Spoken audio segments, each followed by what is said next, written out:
Hello everybody, 'tis I, Broseph, the Space Crusader Vtuber Guy on Twitch and YouTube, and welcome to Donkey Kong Country 2! After this ad break! Why did I start I started right as the ad break happened. I saw the thing go away and I thought that meant the ad break was over, but no. No, it was, the ad break is ongoing. Alright. But yeah, to all of my subscribers who can see me without the ads, how are you all? All of my paid subs who are here in chat, of course, that I have. But yeah, welcome. Now obviously this is a game I've played before, and I like this game. It's a good one. I grew up more with the first one. I mean, I obviously played 2 as a kid as well. But like, I played 1 when I was a significantly younger kid. Now just making sure consoles got it good. I've never really played 2-player contest, honestly. It's never been a thing I've done on this game. I should get somebody together with me to play versus Donkey Kong Country. We're playing with 1 player. We've got about a minute left on ad break. Let me frame myself on screen a little better. How about? Boop. Make myself a little bigger. Just kind of playing with the UI here. But I see we've got. Okay, we're about a minute out from the ad break ending, which why? Yeah, I want the ad notifications on. Just making sure. So when we start this up, I can actually say hi to people, right? Because I do want to interact with the chat. It's just. Why did I pick? I should just let myself start 5 minutes earlier so the ads can happen before I start. But then, like, the reason I turned the starting soon screen on is because I'm starting soon, and I'm here. So I hit I let the song go for a couple of rotations, and then you know, whatever. But we've got about 10 seconds left on that ad break. So let's start out with Pirate Panic. Ad break is over. Slashmark should be able to see me at least. Hello. If you want to know the plot of this game, this is the plot of this game. I've kidnapped that lumbering fool Donkey Kong, and you will never see him again. Har har, har har, Captain K. Rool. That's the plot. Captain K. Rool became a pirate. Like, early on, there was, like, confusion. Is this his brother? Is this, a different character? When, no, reality of the fact is, that it's just K. Rool in a pirate hat. He would like to think he's cooler and more incredible than he actually is, but he's just the same guy. Bam, bam, bam! I'm not gonna go for full completion this run, not explicitly, but I'll get as much as I can along the way. No, Dixie! Dang it. Bam, bam. I love how those guys are spaced just about perfectly, so that you don't make me drop. What, is it later guys that make me drop bananas and lives? I think that's the case.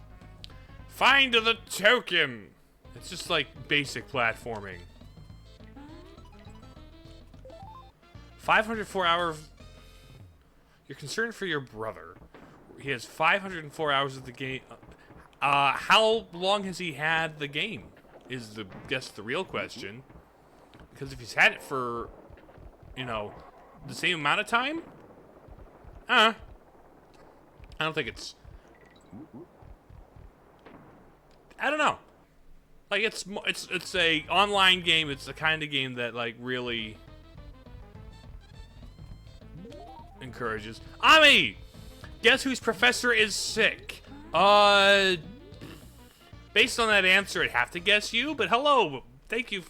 How are you doing, Ami? He had it since it came out. So, like, there have been games that have been out for shorter periods of time people have 500 hours on.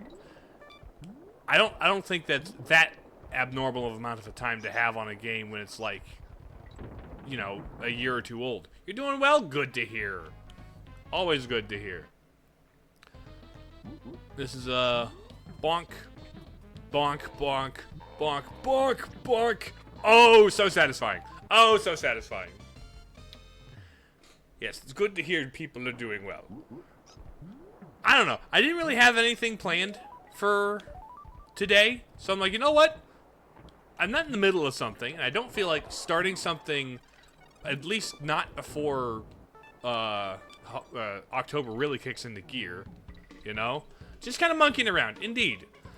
Although, I think Dixie's probably more of a chimpanzee than anything, whereas, because she doesn't have a tail. Okay, 100% at that level first try. Bonk. Wait, which one's the swap button?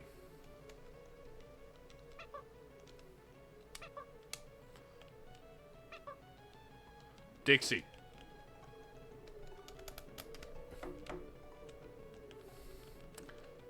How do I swap? What's the swap button? View controls. Da-da-da-da. Where, team up, swim, jump. Yeah, but what about swap? In comparison to his Hollow Knight games, ours is astonishing you. Well, here's the thing. As long as Hollow Knight and Silksong are, they're not games meant to be played infinitely. Marvel Rivals is a game they intend for you to play forever. Or at least until they end service. Which they don't want to have to end service because it's a live service game, but it's going to happen because nothing lasts forever. So it's like, it's a game by its nature that is designed to try and get you playing forever. Which is something I am less interested in. Which is one of the reasons I'm not... One of the reasons I'm not playing it. Ow! No, I wanted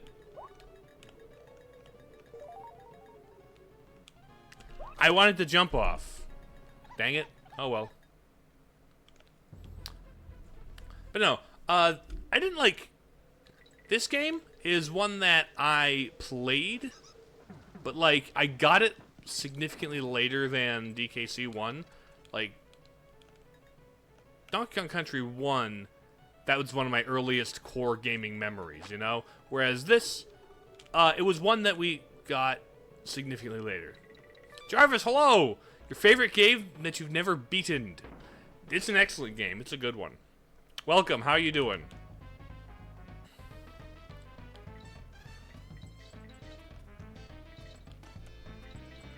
I like this game a lot, too. Like, I have more nostalgia for Country 1. Oh, okay, so it does count it as gotten. Right, I only need to do it once. Went as far as the third world. Which underdeveloped nation did you go to?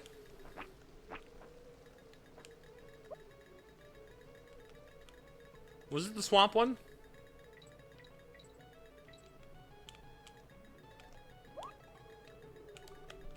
Bonk. Africa? That's a continent, Jarvis.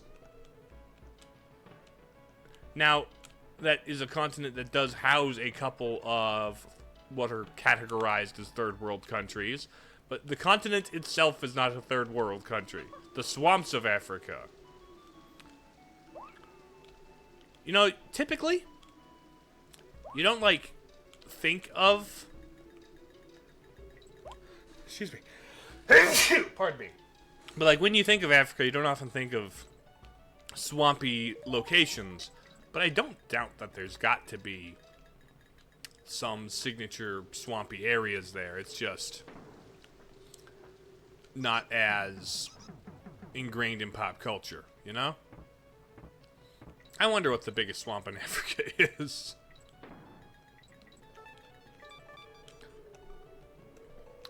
Bam. Although the swamp level also had Crazy Kremland and the Beehive and stuff, right? Oh, I don't doubt that. That makes sense. It's a perfectly natural biome. And in a whole entire continent, you know,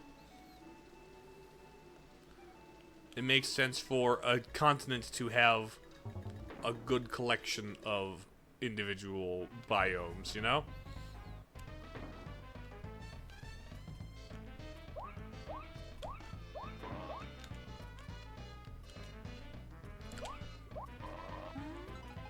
Bam! I'm on a roll. Of course, this is only the second level. Which it's interesting. Oh.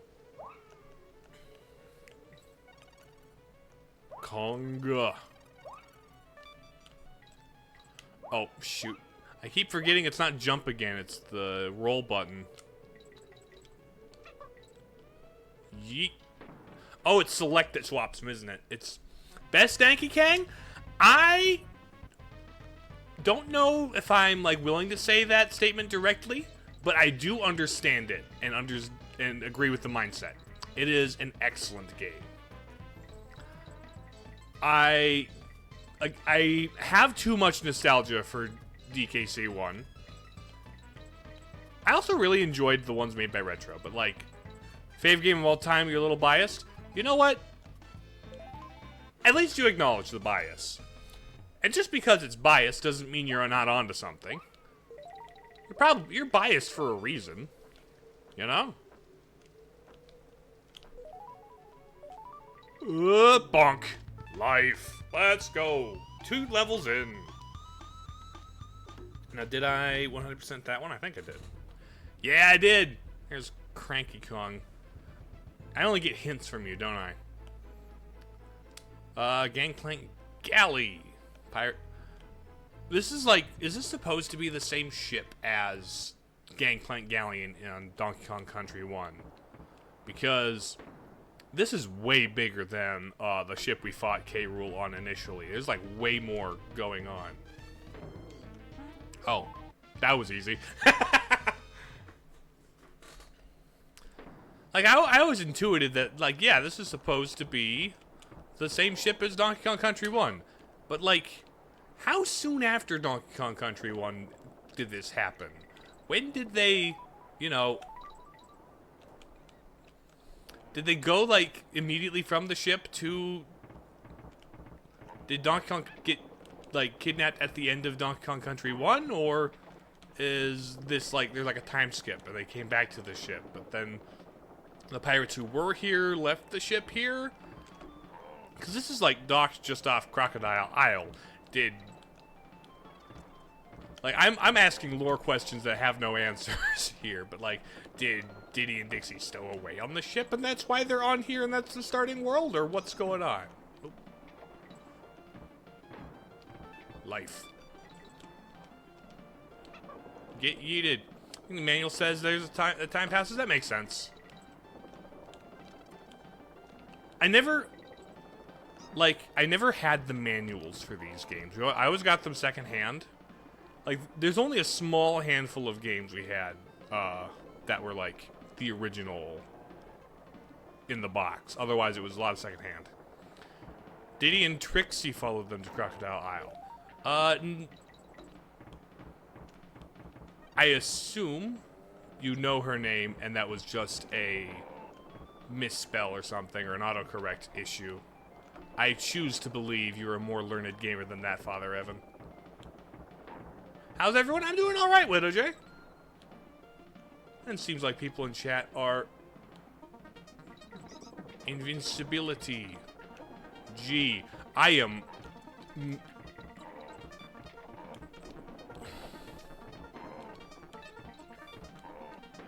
There we go. Your fingers went faster than your brain. That's understandable. Yeah, I just never had any of the manuals for these games, because that's the trick with, like, buying used games, right? They almost never have the complete manual stuff, because nobody keeps them around, or they never stay in good condition because people read them and handle them, and then, like, things get on them. Things like, you know, human skin oils. It's been balloon, banana, coin, banana. Balloon, banana, coin, banana. Balloon, banana, coin, banana. Why was I timing it for a banana? Hold on. Dixie, get here. What? Coin, banana. Balloon, banana, coin, banana. Balloon, banana, coin, banana. Balloon. Oh, never mind. First, Zelda tells you to check the manual. Right? They straight up tell you to look at the manual. Because, honestly, if you bought it in the 80s, in the box, like, they expected you to have it. It's almost like copyright protection from, like, those old PC games. You ever play an old PC game that has, like, copyright protection where you have to refer to the manual? The Sierra games would do that quite a bit. Stuff like, the King's Quests or, like, their various stuff would be like, you need to consult the manual for specific information, or else we're gonna believe that you pirated this game, and so it requires you to have the exact manual. You only realize the manuals had information after you sold a bunch of stuff. That's how it happens sometimes, isn't it? Like, sometimes it's like kind of fun and cute and themed, but other times, like, King's Quest IV, if anyone has ever heard of or played those games, King's Quest IV, it opens up and says, hey, go to this page and find the third word in the fourth paragraph. What word is that? Just to make sure you have an authentic copy. Buying the games back to use with no manual, indeed. I mean, people always now have, like, high-quality scans on the internet, right? So you can, like, look at what the manual would have looked like and zoom in closer than you could have in real life. Oh, I don't have fish.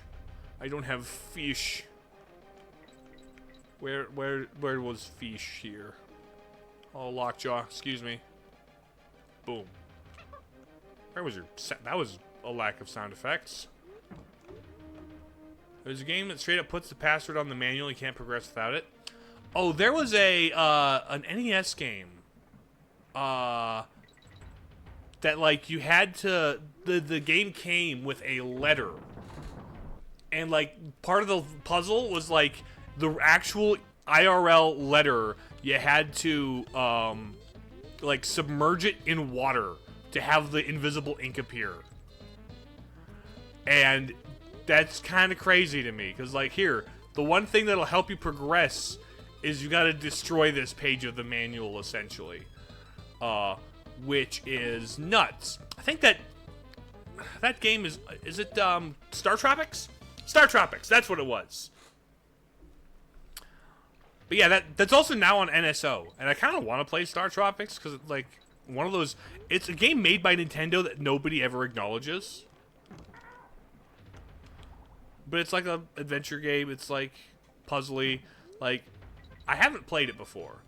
I kind of want to, because it's just one of those weird forgotten Nintendo games that, like, there was never a trophy or character in Smash Bros, so nobody knows it. People are only familiar with the, hey, did you know history, when it's, like, referenced in Smash Bros.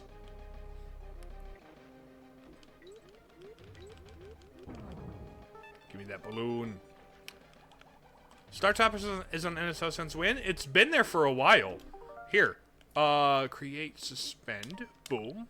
We can go check it right now. Where are you at? The NES is all the way over here. Hold on. Oh, Look at my collection, or games that I've played.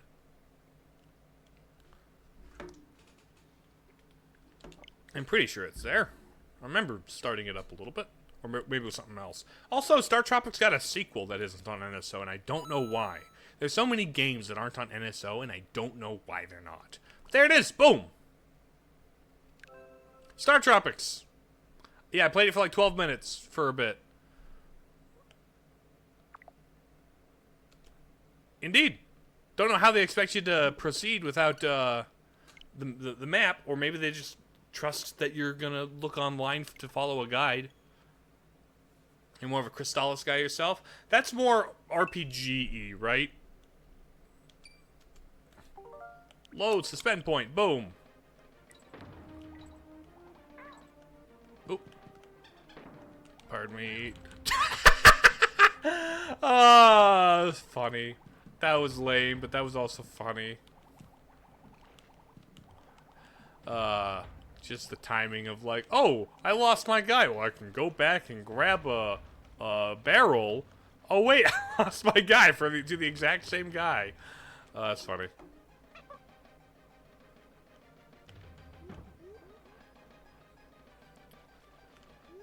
Okay, so that's a yep to it is more of an RPG thing, which is probably why I've seen it and heard of it, but I think I would probably be less into it. The fact that you have to, the one thing about this game that's like, okay, that's legit kind of poor design. It's never like affected me, but it's poor design is having to pay money to save. Like, I understand buying hints, or buying, like, other things, or, like, buying the tutorials, buying the hints, but, like, buying the ability to save, I even understand, like, buying fast travel, but, like, having to pay, Wrinkly Kong, like, $2 to save your game is dumb. Honestly, like, it's the one of the few straight up bad things I will say about this game. So the code is on NSO. Just the answer to the code on Star Tropics on NSO is Google it to get 747. I see. So they didn't alter the game at all. It's just, I think I missed something. Banana, coin, banana, balloon, banana, coin, banana, balloon. Nice.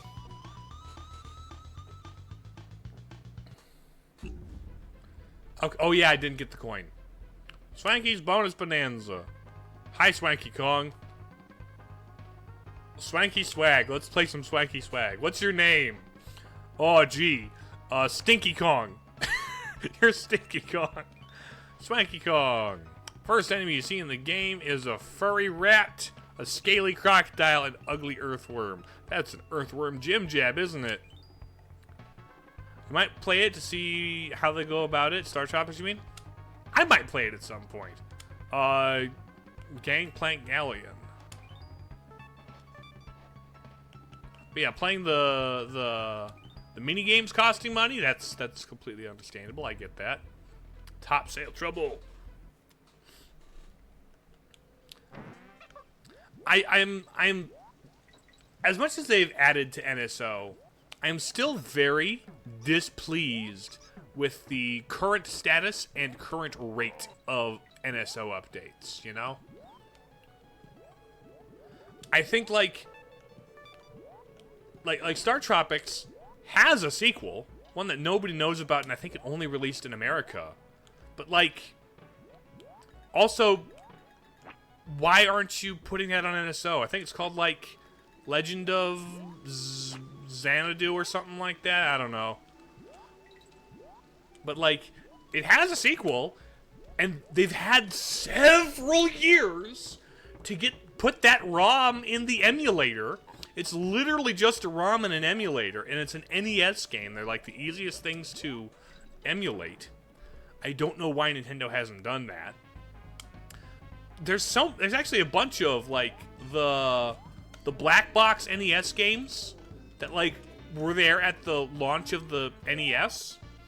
Like, there's still some of those that are missing that are developed by Nintendo. Like, obviously there's some things where it's like, oh, the Rob games, those are going to be hard to approximate without a Rob.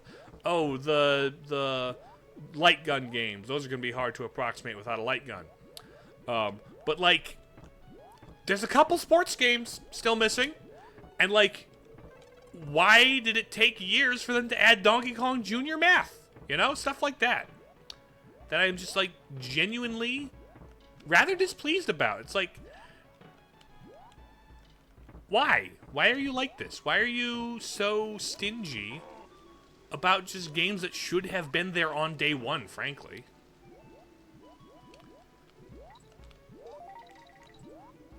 Because I am of the opinion a lot of the games that they added later down the line kind of should have been there on day one. Like, on the one hand, sometimes, you know, there's some games and some, like, instances where I can kind of see how 64 games or GameCube games, like, giving those a little bit of space to breathe. They're longer, they're more substantial, they're kind of closer to full releases. They're like full games you're getting for free, you know? And then you have Donkey Kong Jr. freaking math, which has no reason to have been kept off of NSO. No performance reasons, no, like, rights holder reasons. It's purely arbitrary. And I'm like, I don't understand why, like, Donkey Kong Jr. math. I keep coming back to that one, but it's, like, just a really good example. They still don't have Mach Rider on there, do they? Nope. We're gonna start this over. I don't know if I can start that one over again. Or maybe they did add Mach Rider just recently, and it's like, that was a game that launched with the NES. Why didn't you have the game about a guy on a motorcycle from day one? I only care about the game with the motorcycle because it's a really good song in Smash Bros.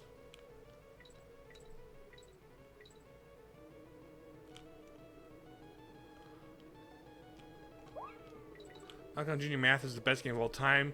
No game's better mechanics than Donkey Kong Jr. Math. I love Donkey Kong Jr. Maths. It's the most underrated game ever made. Low-key, I think it would be very funny to get streamers together for, like, a Donkey Kong Jr. Math tournament. I would love to challenge somebody to a Donkey Kong Jr. Math tournament. That would be so funny. Because there's, like, a versus mode where you gotta, like, do the equations faster than the other player. And it's, you know, low-key, I've played it with my brother. It's kind of fun. It's, okay, banana, coin, banana, G, banana, banana, coin, G, coin, banana, coin, G, coin, banana, coin, G, coin, banana, coin, G, coin, G, coin, banana, coin, G, coin, banana, coin, G. Oh, hi. What? Dang it.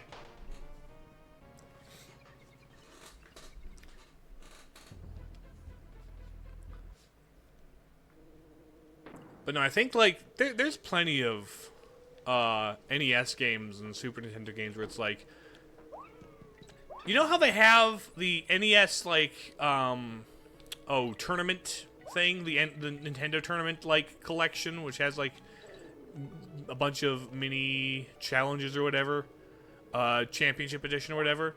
It's quite fun, I agree. It's come clean to the fact that you're not following it religiously. That's understandable. I don't think anybody's following that category on Twitch, and if they are, I would like to give them an audience. Give them content.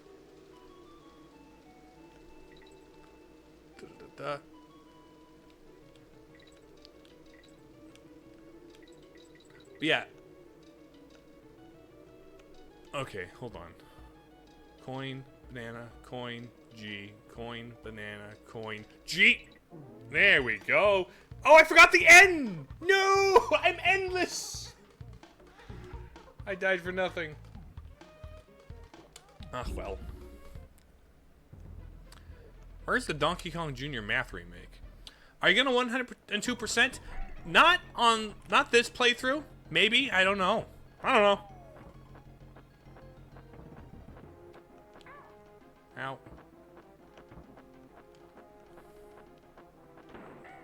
Brr.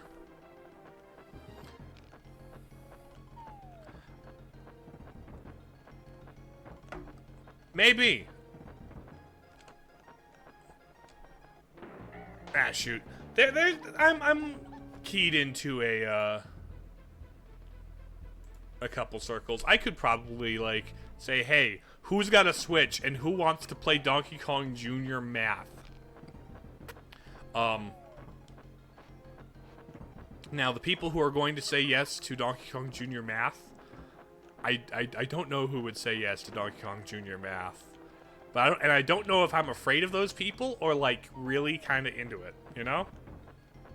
Somebody gets too excited about Donkey Kong Jr. Math, and suddenly I have questions. Like, wait a minute. Why are you so excited about Donkey Kong Jr. Math?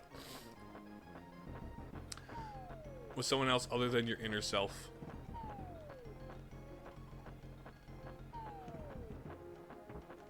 Well, you gotta play every game you ever play is on some level with your inner self. Okay, bonk. Hey, buddy. Bonk. Okay, the one where I climb up isn't this one. I love the boombox Diddy Kong pulls out. Play versus mode against yourself. Are you like Masahiro Sakurai in that one Nintendo Direct where he's like showing off Byleth or whatever and has like the two controllers, one on each hand, and is playing against himself as like the new character, showing them off? You know, most of the time games like will throw the fire and lava levels toward the end of the game. Not DKC 2. Donkey Kong Country 2 is content to throw the fire level right at you. Something it shares in common with Hollow Knight Silk Song.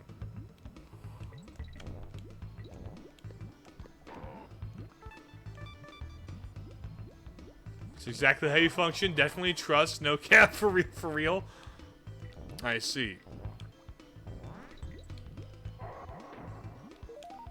Dude.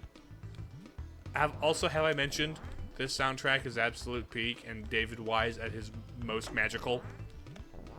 Like,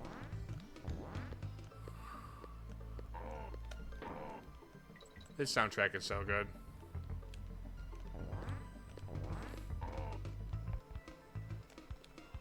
Boink. Boink. No! I'm gonna hold this. I did not make that mistake. Nobody saw that. Collect the stars. Did you check out the video you sent in Discord? I saw at the very least what it was. Oh yeah, remind me. Yeah, exactly. The one specifically, I've had several videos sent over Discord. Which one was the most recent one? Da-da-da-da. Oh, I didn't end up looking at the... Sorry, I didn't take the time to look at the Mario Wii review. I apologize. I did not end up looking at that one. I'm sorry.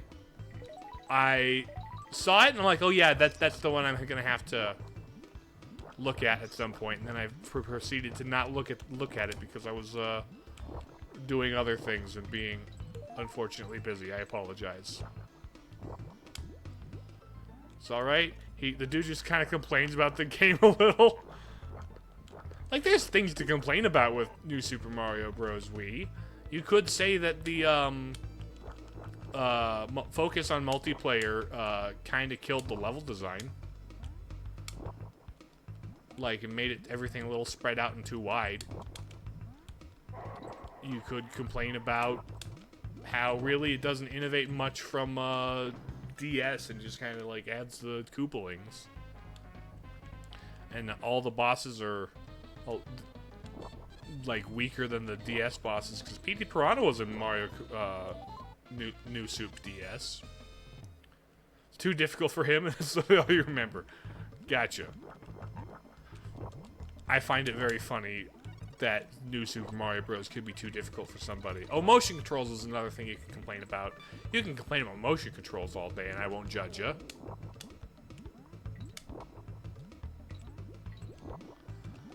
I am maybe not myself the biggest motion control complainer, but I'm a motion control complainer sympathizer. And in some cases, an agreeer of motion control complainers. Yeah, motion control complainers. That is a difficult statement to state. That is a strangely difficult statement to say. Motion control complainers. Yes, there's a couple of levels where the gimmick is you tilt the Wiimote and the platform moves. There's like one in like Bowser's Castle where it's like tilt the Wiimote and the little platform on the chain link fence will go side to side. So there's like, it's not a huge element, but there's some levels where that's just kind of the gimmick, where like you lean left or lean right and the platform will move.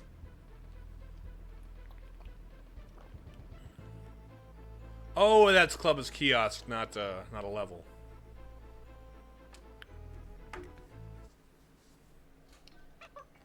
Oh, here's another great theme. I love Mining Melancholy. One of my favorites. Haven't played it in over a decade. That's entirely fair. Like, New Super Mario Bros. Wii is like,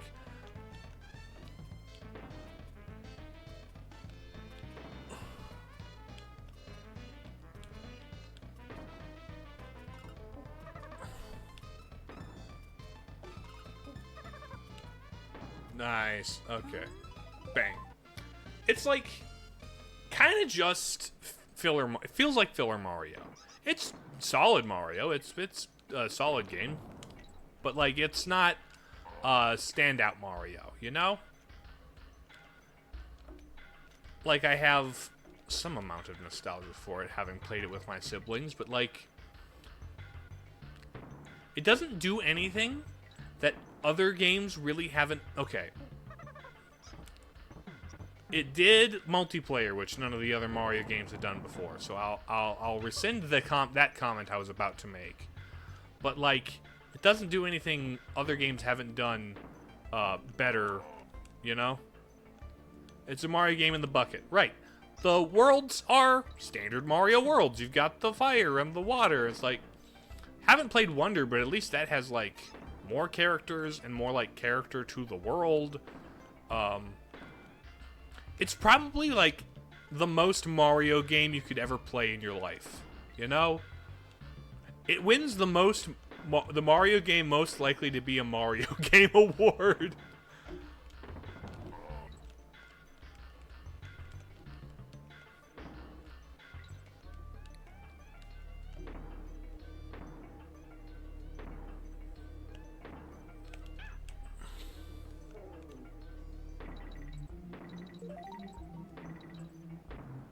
Okay, that's all that did. Bonk. I'm really liking the spray for the acorn power-up. Here's the thing, Widow J. That's from New Super Mario Bros. U. The acorn power-up is New Soup U. New Soup Wii had the propeller.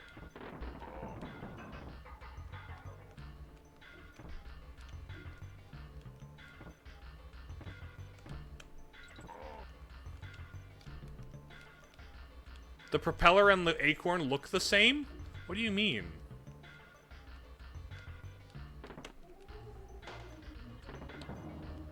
Well, how do the propeller and acorn look the same?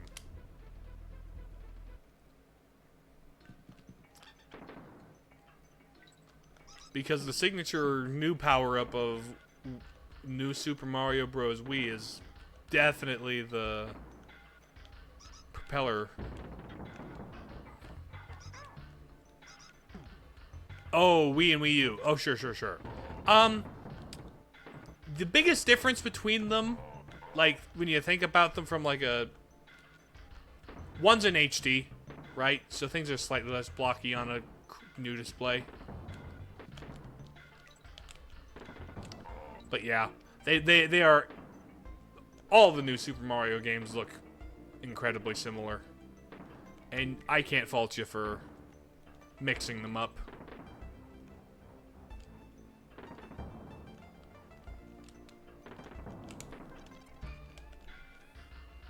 Well. This is a very vertical level. There weren't really many vertical levels in the first Donkey Kong Country. Most of them were extremely horizontal.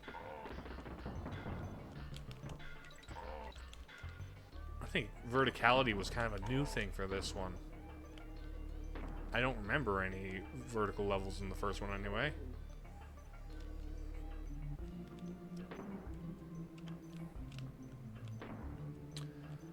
But it's also funny how, like,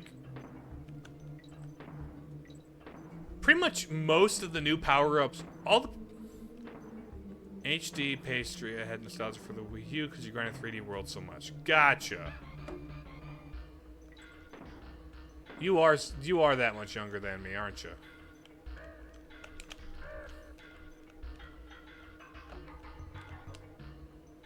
I remember when the Wii U was coming out and people were confused as to whether or not it was like, people didn't know whether it was a new console or a, like, peripheral to the Wii.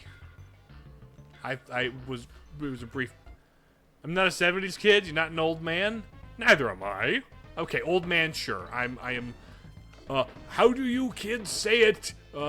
Unk. I'm Unk. Yeah. That's what the kids say, right? Which I am, in actuality, an uncle 4 times over. And it is pretty cool to be an uncle, actually. Ow.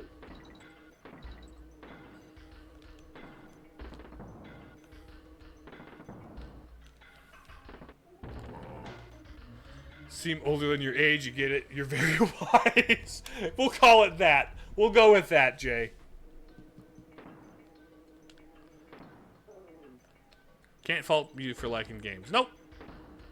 Can't indeed.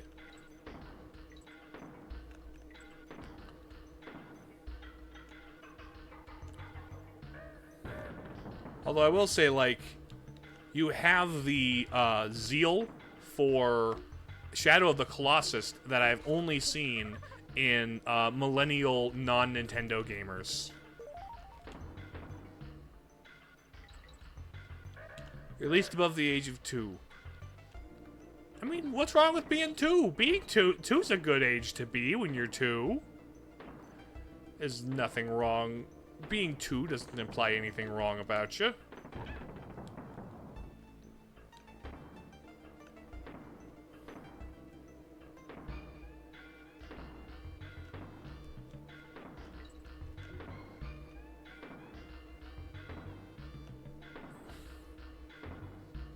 Whoa!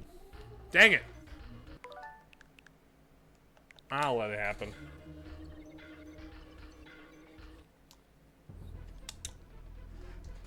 I mean, I agree with that statement, Brother Jay, but my point is, that is the only source of Shadow of the Colossus hype I've seen. People of slightly older than my generation being all, you know, all about that game. It's the PlayStation Ocarina of Time, frankly. And you know how,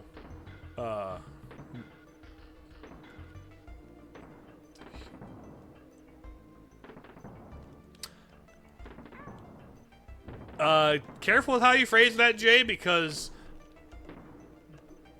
I'm gonna fathom your age, buddy. let me.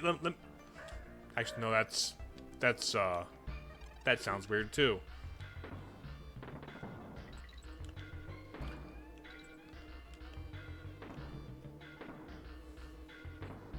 You're an immortal being transcending space-time.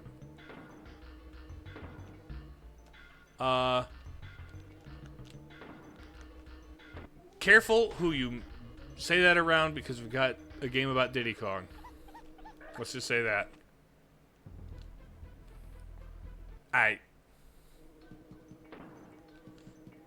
Bonk him. Dude. You know, being bad at this particular level just means I get to listen to Mining Melancholy some more, so actually I'm happy about this. This is a good outcome.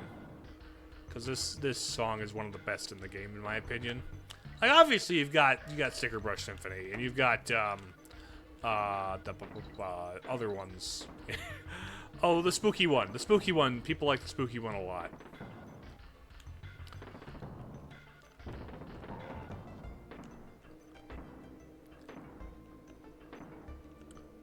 You think about, like, New Super Mario Bros. Wii in, like, certain contexts where it's like, it's impressive for being the first Mario game with multiplayer, right?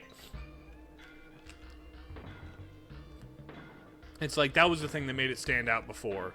And also, it was the revival of Yoshi. Yoshi wasn't in the original New Super Mario Bros.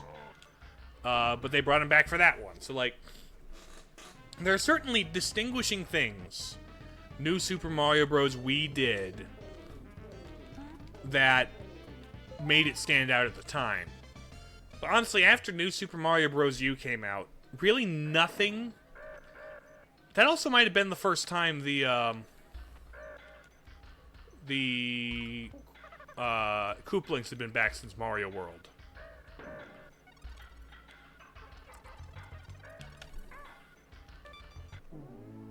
So, like, there's a lot of things about New Super Mario Bros. Wii where if you dial this, the timeline back to, what, 2007 or something, like,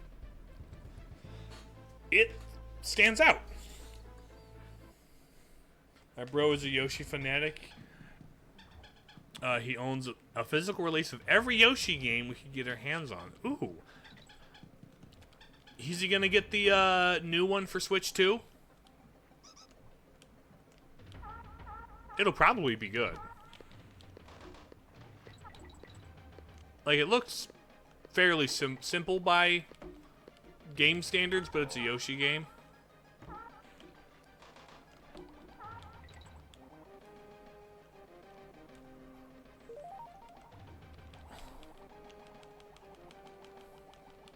Oh, let me out, let me out, let me out! Clapper! Spit. You most likely will. Like, it looked interesting. I don't think... I've looked at and played a couple of Yoshi games, and I haven't been convinced. I love Yoshi's Island. The first Yoshi's Island game is one of the best Super Nintendo games out there.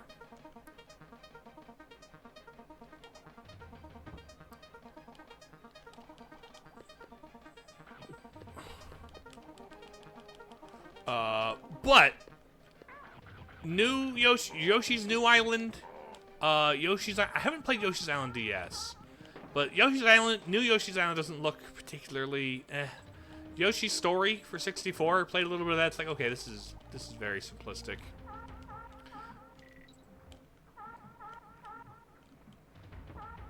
I think Yoshi's Island is even unparalleled in its own series. It's unfortunate that, like, I almost find it unfortunate that Nintendo seems to think Yoshi games are, like, almost purely kids material, you know?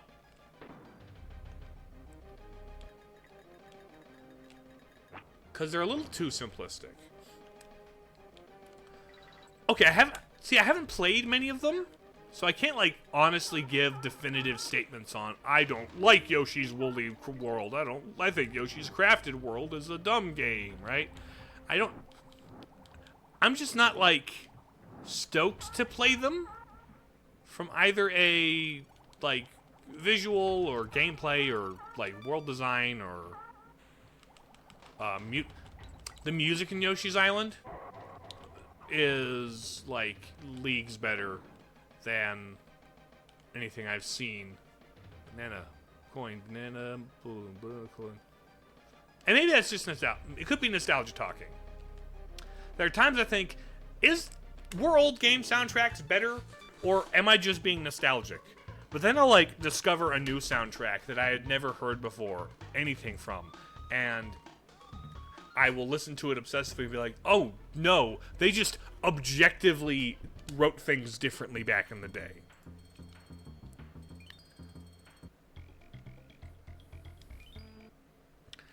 Also, I think, like...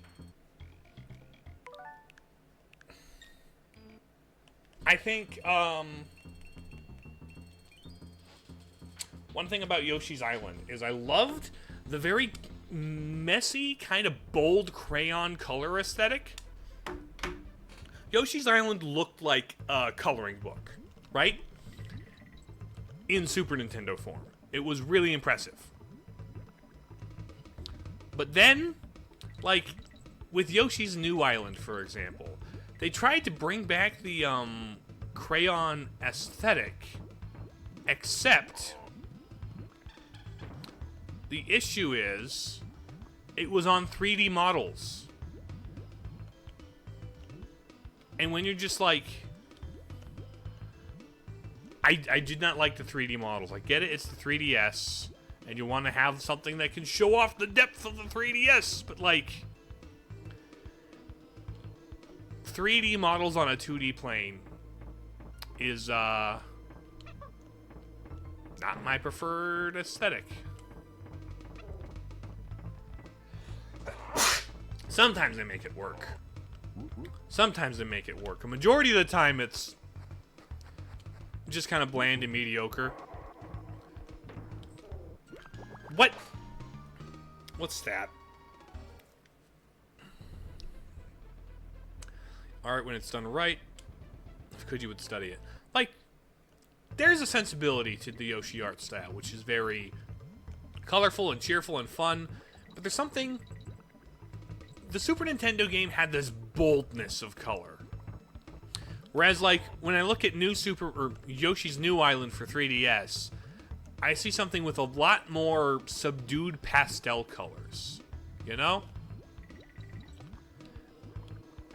And while...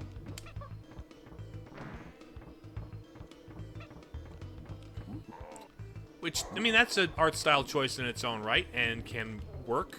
But, like, it's not what I liked about the original.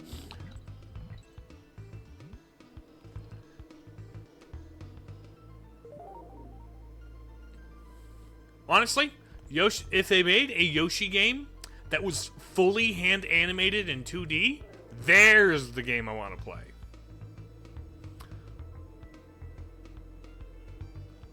I mean, the GBA art is all...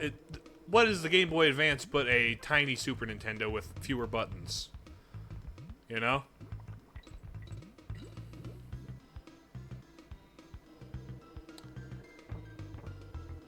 But fully hand-drawn 2D Yoshi's Island would be so beautiful. Like, you ever look at Wario Land, Shake the Wiimote Wario Land for Wii? I have that. I played about half of it, then, like, forgot to finish it. Might have to play that on stream at some point. But that art is just so good. It is such a good-looking game. And it's made by the same guys who do the Yoshi games. So, like, if you could get them to do a Yoshi game like that,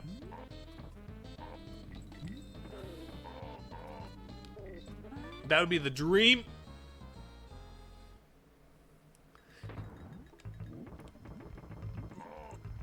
Honestly, Yoshi anime? I'm down for Yoshi anime, sure, why not? Let's go Yoshi anime. I'll take Yoshi anime. That'd be cute. There are worse monkey paws out there. There are definitely worse monkey paw consequences. For example, after Metroid Prime 3, asking please, please, please let Metroid Prime 4 take place all entirely on one planet. And then getting a motorcycle with a big empty desert space. Technically correct. Technically what I wanted on some level. Specifically part 4, Diamond Hunt Breakup.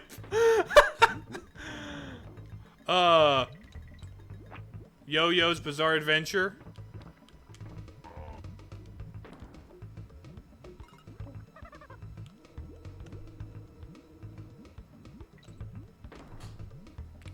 Make another animated Mario movie. You really want to see Yoshi? They are making another animated Mario movie / Mark. It's the Mario Galaxy movie, and they teased Yoshi at the end of the first Mario movie. So yeah, you'll get what you want, I guess.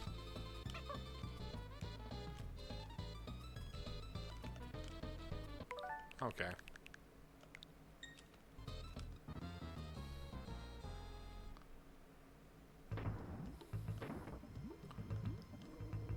That guy's name in JoJo is Yoshikage Kira. Gotcha.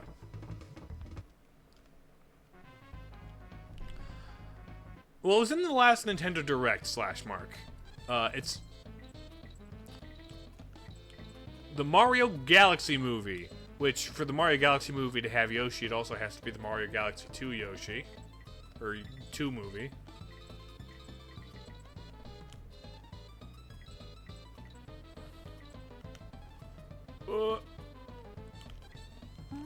There we go. There we go.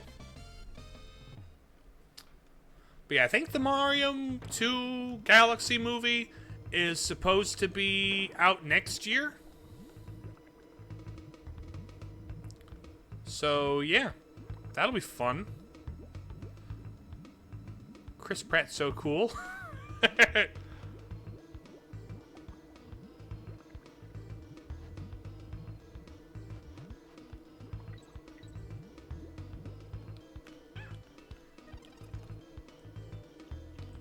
Oh, wait, what? Okay. There's stuff going on with that. Hold on.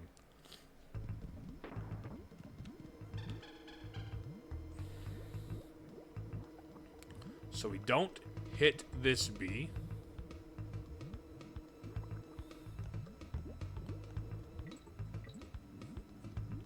We don't hit that guy. We don't hit that guy. We instead hit that guy. And grab that. There we go. You sent Nintendo a physical letter one time and don't know if they received it? Oh, shoot. You know what? Did they send you a cease and desist letter? Did they sue you? Because that seems to be their go-to response to fan interactions. A letter begging for Galaxy 3. I see. Well, who knows? It may not be too late for that. You could still get a Galaxy 3. Seems like a weird, very non-Nintendo move to make Galaxy 3, but they've done weirder things. Like Metroid Prime 4. Honestly, I think Galaxy 2 was a game they made because they had too many ideas for Galaxy 1 and didn't, like, want to stop. Then they made Galaxy 2, and they're like, you know what? I'm full. Let's move on to the next thing. You're gonna sue Nintendo for your original idea? That might be why they never made Galaxy 3, Widow J. They didn't want to copy your idea of it for legal reasons.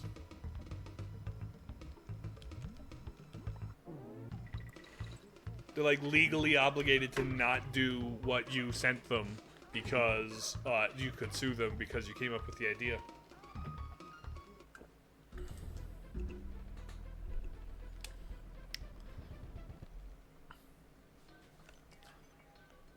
So good news is, you could be the first fan to suit... Okay, not the first, probably.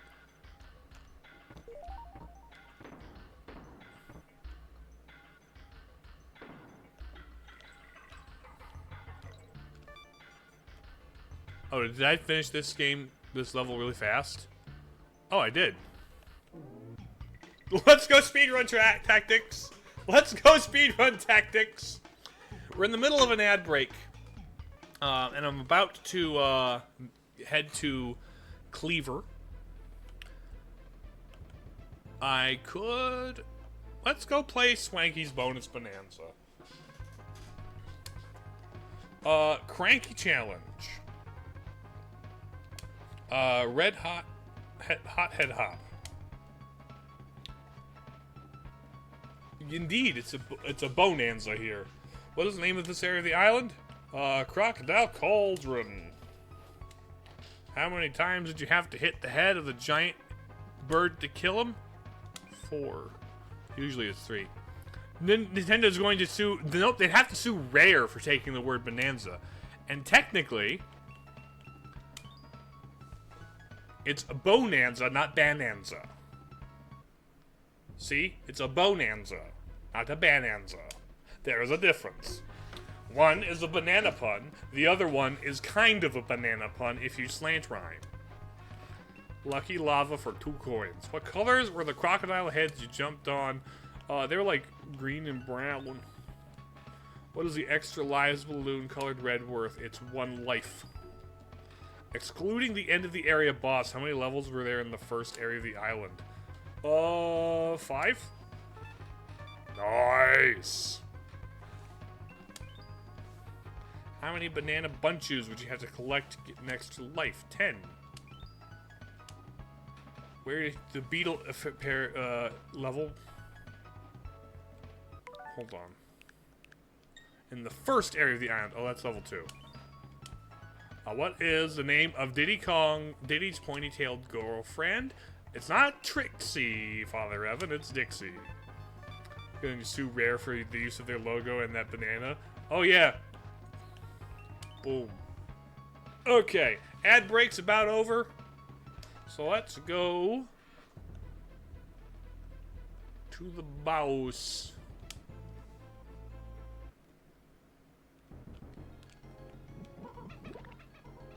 Now. Oh.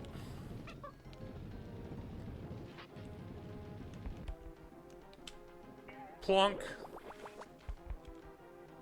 Me when you got 0 ads? Well, maybe it says ad break and prop. That's my butt. That was her monkey butt that you sliced, buddy. Were you gifted? No, you're not a sub. Huh. Oop. Dodge 1. Dodge 2. Dodge 3.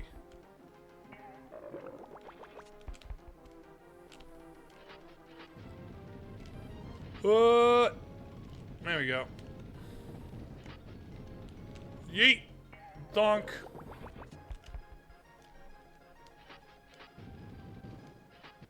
That was lame. You just don't take ads for an answer? Oh, you got ad blocker on. Gotcha. Ah! 1, 2, 3. Yeet. Not you're on mobile? Oh, see. Huh. Maybe that's it. Advertisers don't like mobile users. No, advertisers would probably like mobile users more, so I don't know what's up with that. Ow. They're afraid of you? What do they have to be afraid about is the real question, Widow J. And how would they be afraid of you in a way where they couldn't just... Your non-millennial aura is too strong? No, I think your Gen Z ness is exactly what they want to market to. Especially on Twitch.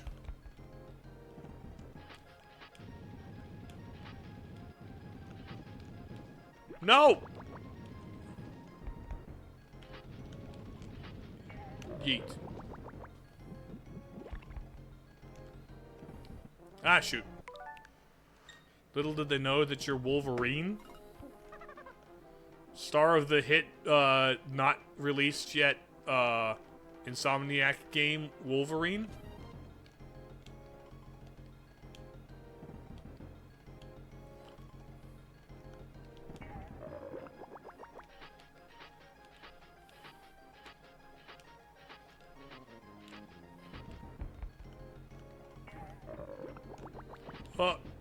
Running, running, running, running.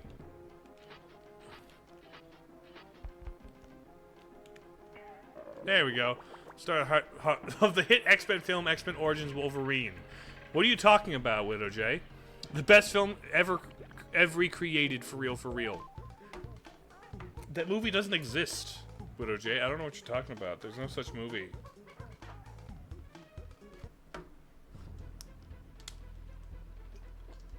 Certainly wouldn't have been a... Oh, this is the swamp. This... Here comes Phil Collins. You're Deadpool before he became ugly? That would be, just, Ryan Reynolds. Do I secretly have Ryan Reynolds in my chat? Ah.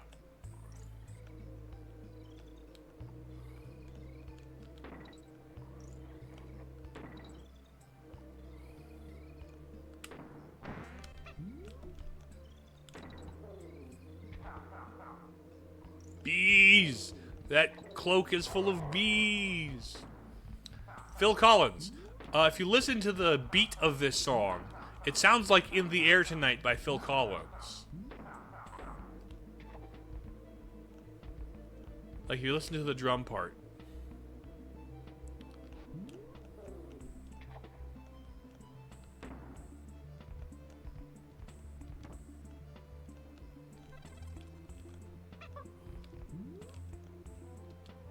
Boom. Oh, boom. Boom. Boom. Bonk. Pretty Peak song? Oh, it's a good one. It's a very good one. Banana. Bees.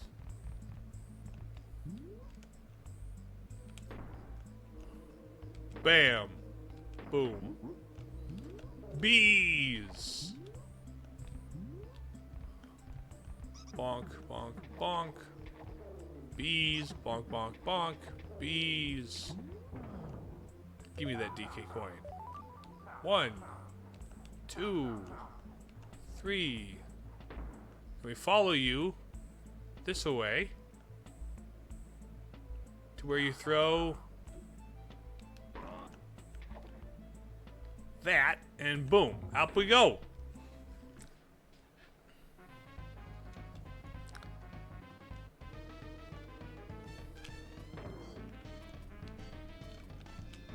Bonk.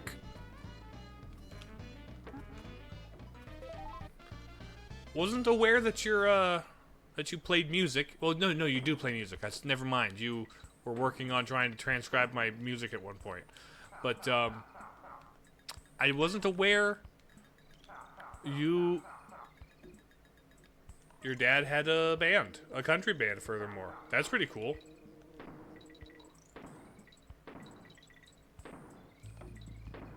Grab the thing.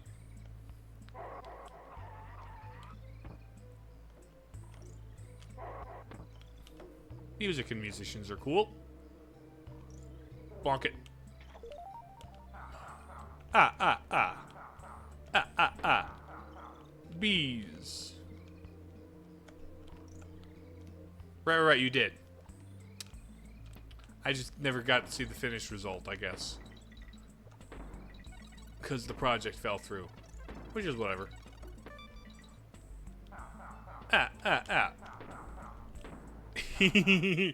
Well, yeah, you sent me a video of you playing it. That's right. I do recall that.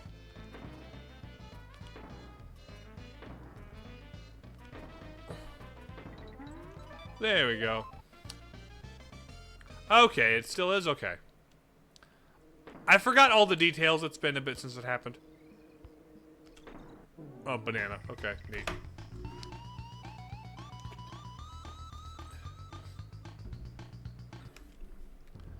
And Glimmer's... Oh, this is the underwater one with the fish. This is the fish that, I think they edited this ROM, actually. They had to edit this ROM to like get rid of the flash that would happen. There was like one frame of pure white when you turned around that was kind of awful. And that would cause people problems. Didn't know Dixie Kong could shred? She can indeed. She's cool like that.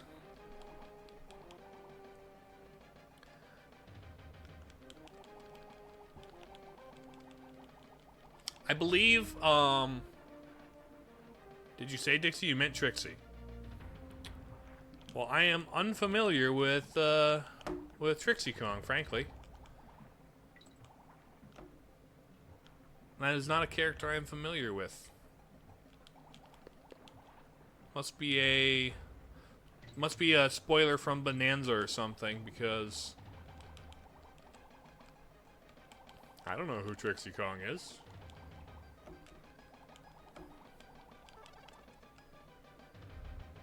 That's the guy from Fortnite Father Evan mentioned. Trixie Kong?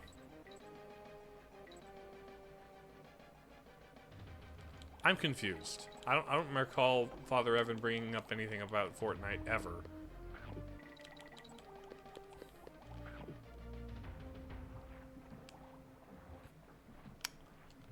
Like,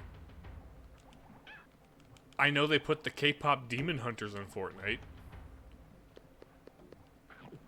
That's a thing. But like, I didn't think they put Trixie Kong in there.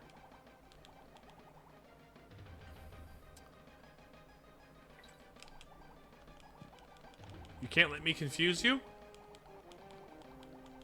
What do you mean? I don't understand what you mean by I can't let you confuse me. Are you trying to confuse me?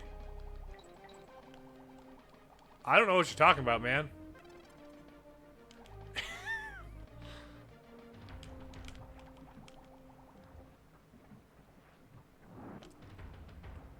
No, I'm not. Pretty sure I'm not. Yeah, I'm not confused. I don't think I'm confused. Am I confused? I don't know. I don't know if I'm confused. You'd tell me if I was confused, right? What? What are you aw-come-oning about, Widow J? What's so aw-come-on about? What are we doing? You understand me, right? I'd tell you if you were confused. Are you sure about that? Because sometimes I can't be sure. You've also been known to be occasionally trolling. Don't even know how. You're incredibly sure in everything you say?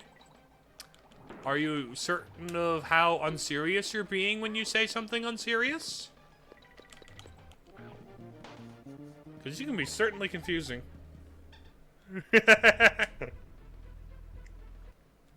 Oh yes, definitely. So it's a solid maybe. You're telling me there's a possibility, I think?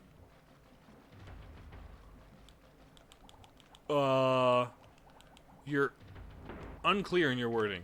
Never said maybe, you're sure. You're sure you never said maybe? Or you're maybe said you were sure?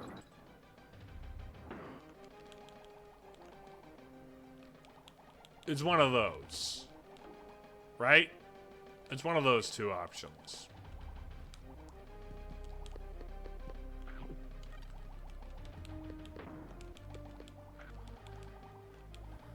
So you don't, like, not know. Or... Am I getting this right? What were we talking about?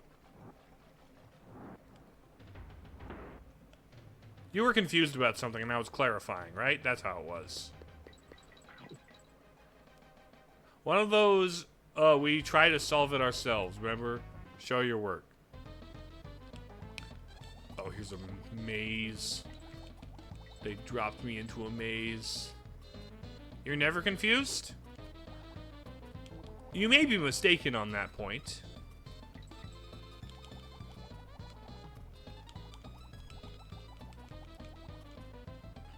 Or don't... There we go. You're confusing me with someone else? So me and someone else are confusing you? So you are confused.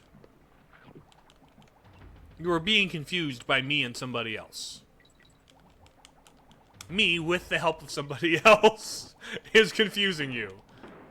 That is the only way that statement can be interpreted. For certain.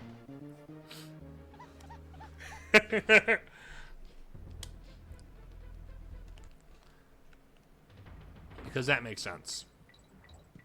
That's how that makes sense.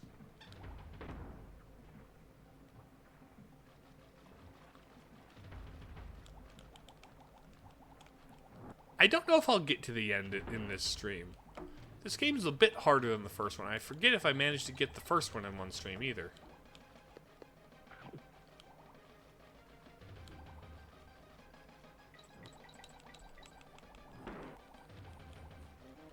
Oh, don't hit me, buddy. Okay. Good, good.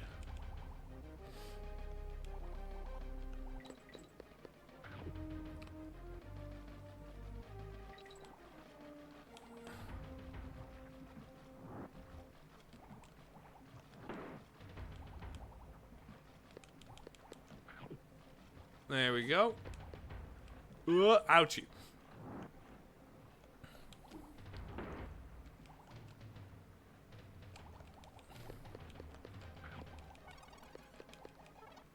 Ouch.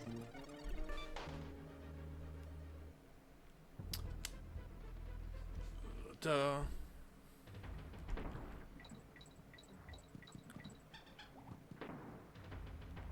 So you're saying you share a brain with the YouTube channel Kumo, who has on several occasions claimed to be you.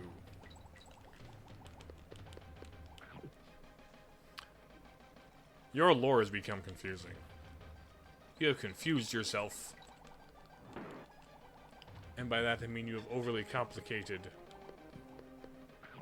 You're related. Gotcha. Related through reincarnation, right? That's a way you can be related to somebody.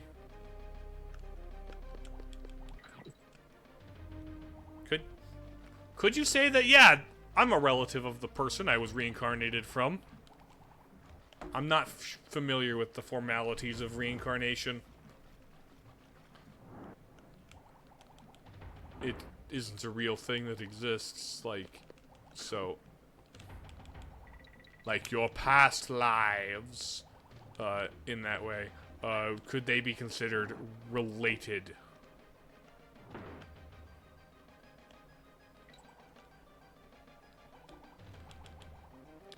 It's like Scott Cawthon. How are you like Scott Cawthon? How does he have anything to do with anything we've been talking about? Reincarnation?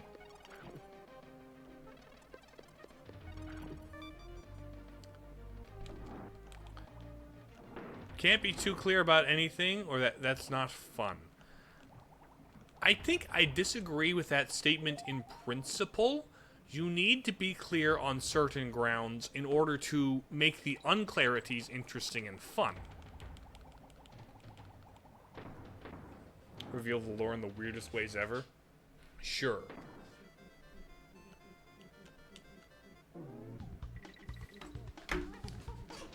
I think, like, if you're too opaque about literally everything, you don't give anybody a frame of reference of where to even begin thinking. And therefore, it's anything you layer on top of that's frankly worthless.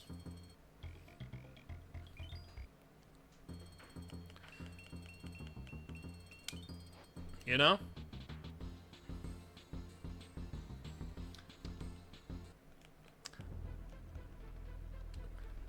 Because you kind of need to know some facts, some base ground rules to figure out how does this operate.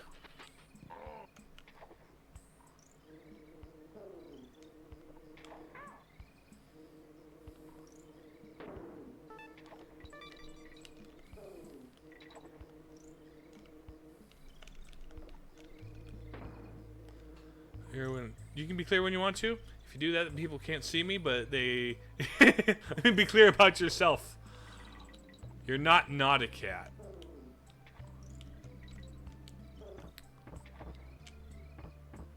So if you're perfectly clear all the time, yeah, like, then nobody can see you, obviously. But there needs to be a clarity in your intention.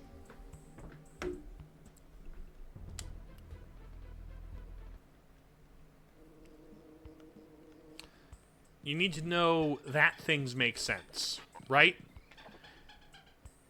If there's a certainty that there are solutions,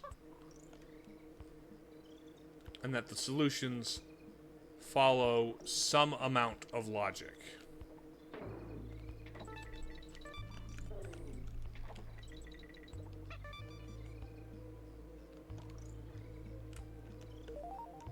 There are times when yourself is the only person your lore needs to make sense to. But there's also a sense of sometimes you want the lore to make sense to other people. And in those cases, you need to be, you know, thoughtful of how other people might process information.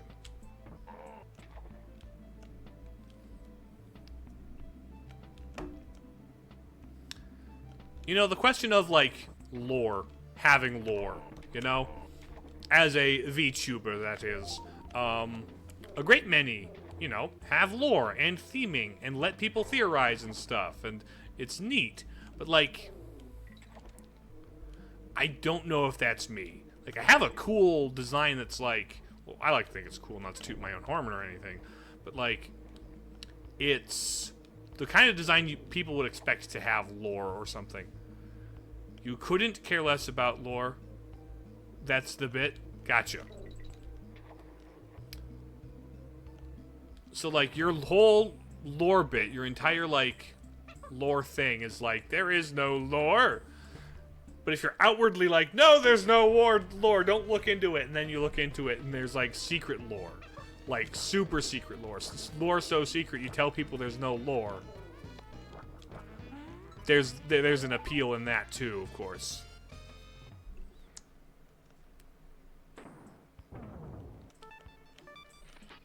Bonk. Okay. Right, this one is basically... it's stop and go station, but with heads. With crocodilian heads.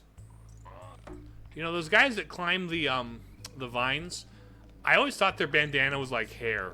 I thought they had, like, ponytails like, Dixie Kong did. But actually, I realized they're green, aren't they? They're green. Was it just my TV that made them look yellow, or is it me being slightly colorblind?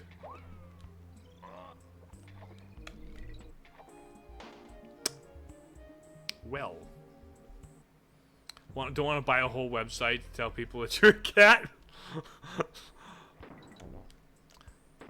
That would also be good, like, a bit where it's like, I'm not actually a cat, but then, like, the secret answer to all your lore is, yes, I am a cat.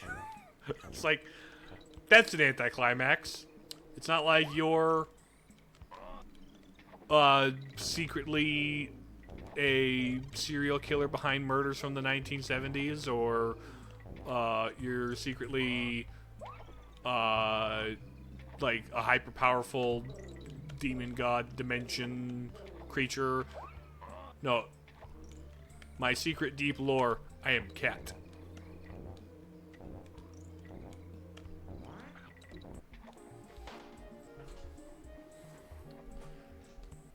It'd be very funny to have, like, a whole entire ARG dedicated to a very mundane answer.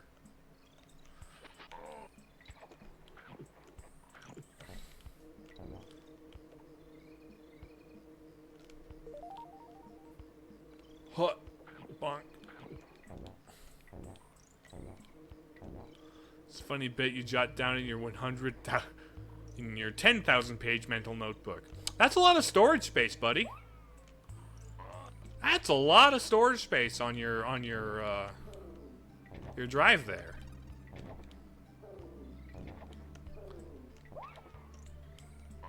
Just in case you have enough people that care about your lore to justify having a whole ARG dedicated to it.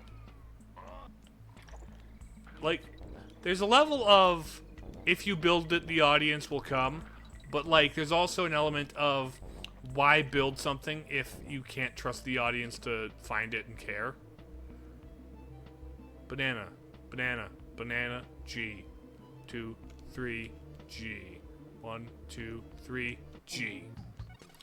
Don't even have a megabyte? Please fund my GoFundMe for a gigabyte of mental storage. Dude, you don't need that much storage. Just upload to the cloud.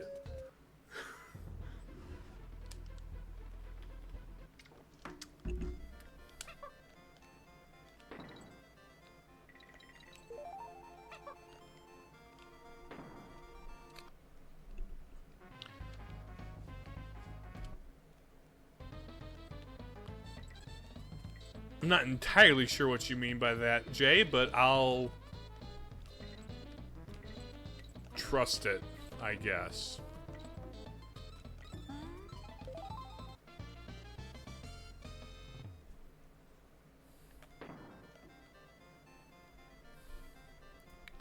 Da-da-da-da-da-da.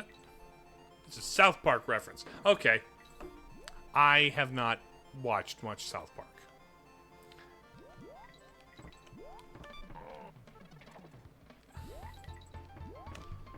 Snaky Shanty is such a good bop. It is such a bop. It's got to do with paying bills. That makes sense.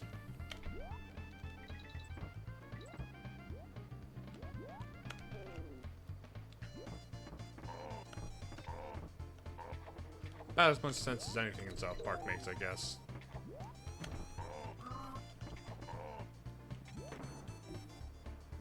Da da da da da da. Bonk.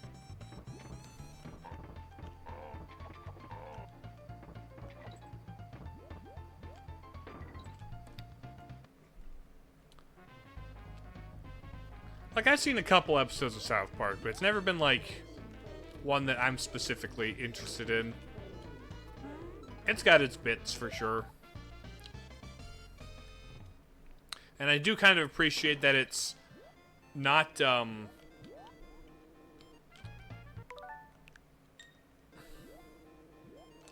it doesn't pick just one side when making fun of people. There are people on both sides of whatever issue it's making fun of that it will make fun of. And it's not, like, obviously biased. Like, obviously the creators have their opinions or whatever. It doesn't stop them from making fun of people who share their opinions, you know? Boink.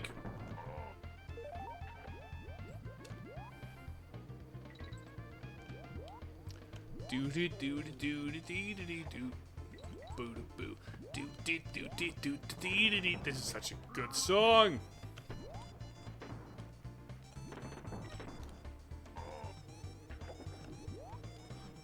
Oh, let's go.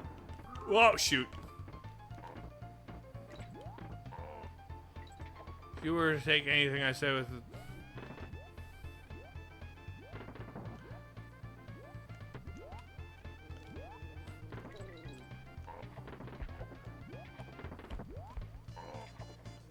Let's be real here. I'm pretty sure more people are capable of beating Goku than Dragon Ball fans would like to admit. Like, half of the show is him getting his ass beat. Then, you know, rising to the occasion and being able to beat them again, but like, at least the first time they meet, lots of people could beat Goku. I haven't read the manga, and I've just intuited this from...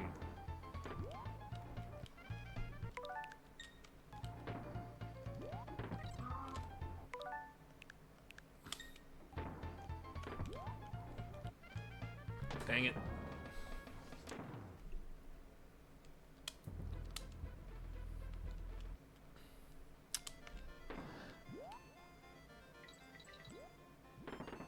I don't know.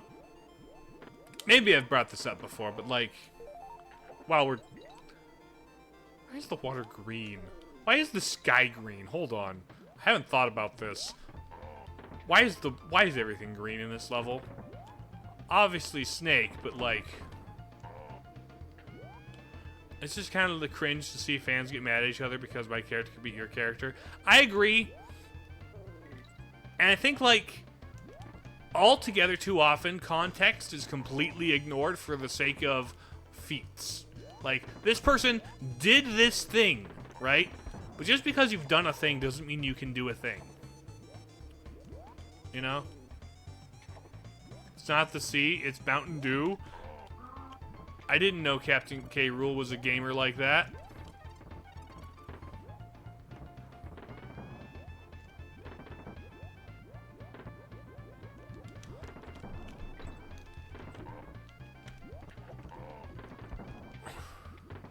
So if that's the Sea of Mountain Dew, why is the sky green of all things?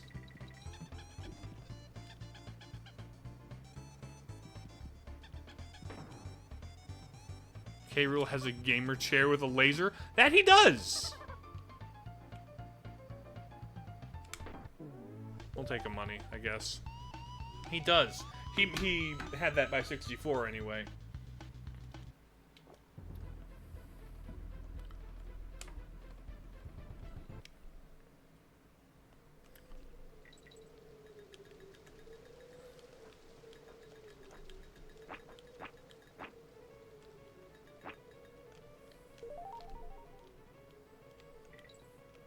Ooh. The water with the piranha inside is rising.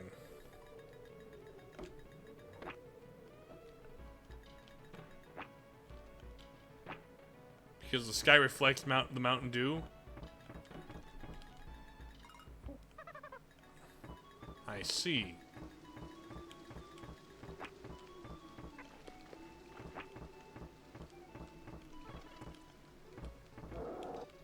Whoa, I just touched you, buddy.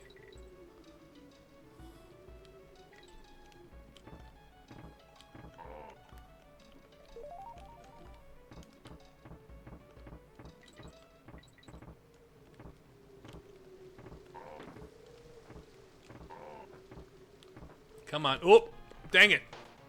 I kept forgetting that the spin button isn't double jump. It's the roll button. Oof.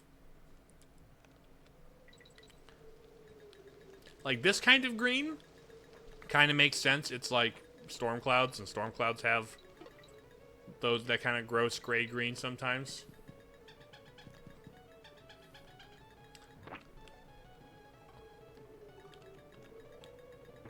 Also, this level is called Slime Climbs. Maybe this is not the ocean, but not Mountain Dew? Or is Mountain Dew slime?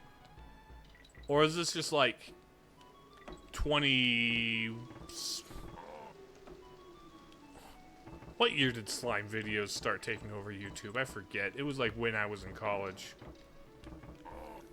Which gives you a frame of reference of how old I am. Mountain Dew is gamer slime? No.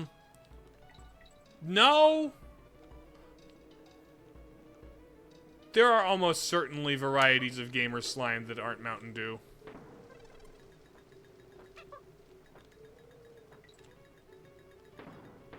Gamer slime actually sounds very unhygienic.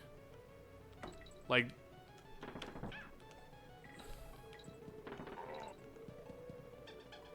Oh, come here.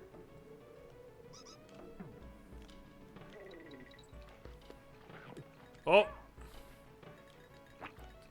That was a disappointed no!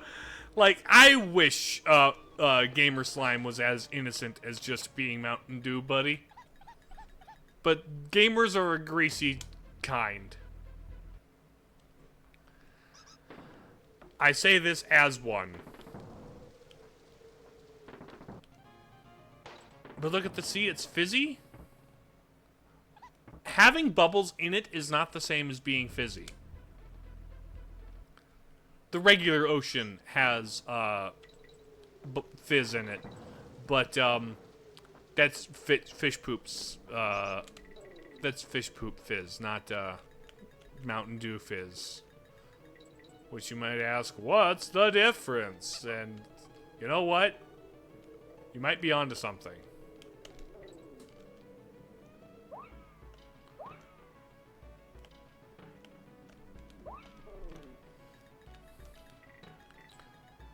Because like it's mostly ammonia. Stop disturbing your facts. Claimed with facts.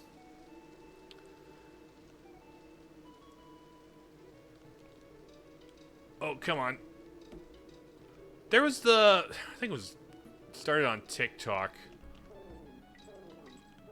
But there's that one series of videos where a guy like Are you familiar with the Me Want Bite song? With the where it's like, oh, what does it start with? What's the first one? But it's like, this is sea foam. It's mostly just fish poop, but all the same. Me want bite. Me want seafood cream delight. You do not know the Me Want Bite? It is a very silly series of videos. A guy just takes a picture of something absolutely not edible. Oh, no, it started with the, with those plants, with the seed pods, right? The cattails. He starts with, these are cattails. They're, semi-common water weed, and they're not edible. But don't you think they ought to be?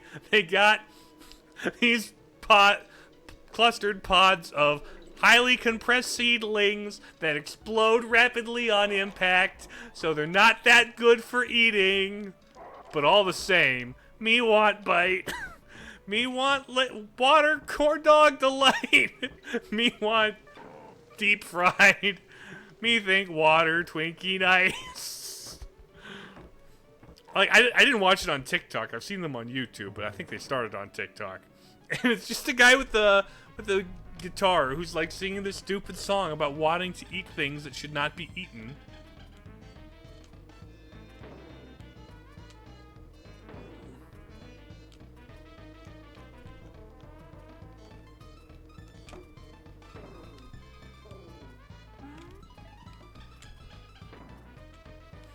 Like, what's a corn dog? It's a sausage on a stick that has been fried in like cornbread batter. So you take corn, like, you know what corn is, right? You take that, make a flour out of it. So hold on. Make a corn flour, cornmeal out of it, right? And then from there, you make a batter that you could bake into bread, but you could also dip sausages in them and deep fry it. And then you've got a little hot dog sausage. Sounds greasy? Heck yeah, brother. That's American cuisine for you. Common fare food. It is. There's the song.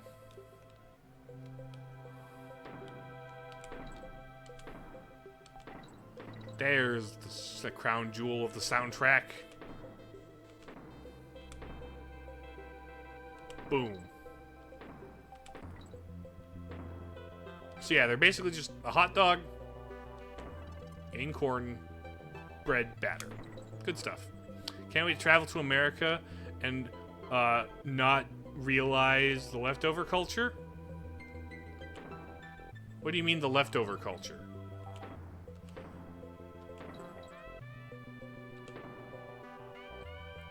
Is it like, are you referring to the fact that nowhere else in the world, or not as many places, like, save food from the meal for the day after? Or what? Oh, wrong one. Or is it that we have excess culture that other people picked up, and that's the leftover? When disputing the fact that Americans are fat. I'm not going to dispute that.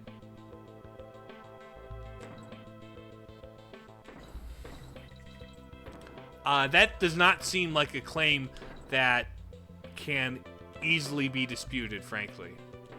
Nor really should it be.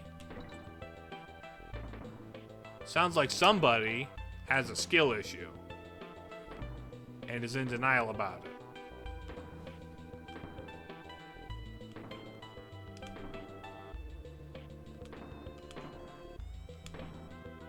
Oh, buddy.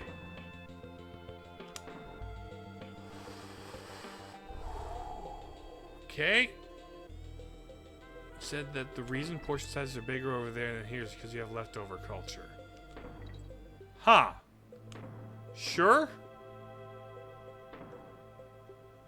It doesn't change the fact that people get fat.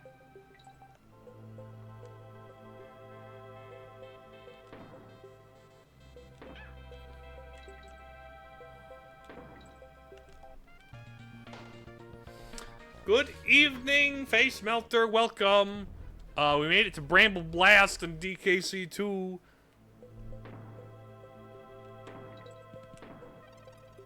On. Sure, proud redneck American. You're... I am, like, factually a bit more redneck than your average American, I guess, based on my background. Not like hardcore redneck, but it's in there. It'll come out sometimes. My uncles get up to some wild things sometimes. Or did, back when they were in their youth and had their energy to do so. Oh, this is what's supposed to happen. I say, doing a thing that's not supposed to happen. Bam. Also, I gotta say, Face Melter, nice Silk Song badge.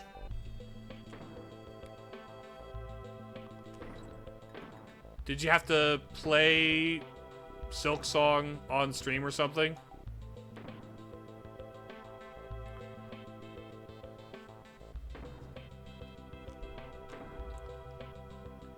I wasn't about to share them. I'm just said that generally as like just a...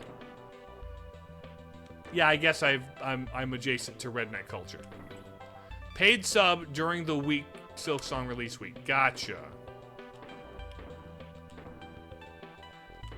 More worth it than the actual sub? Oh.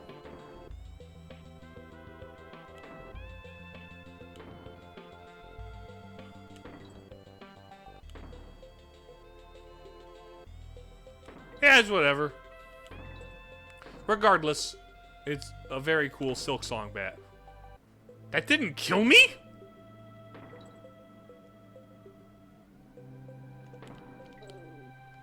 Bam. Nope. Hold on.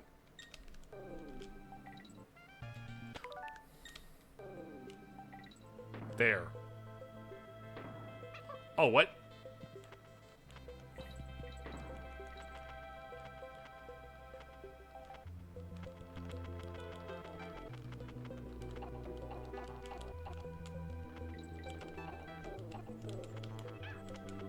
Ah.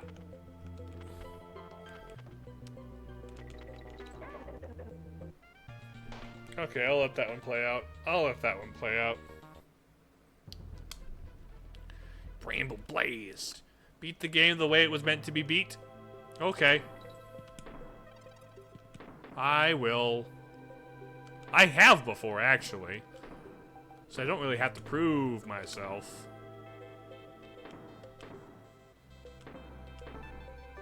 Oh, got the balloon. Let's go. Bam. Bam.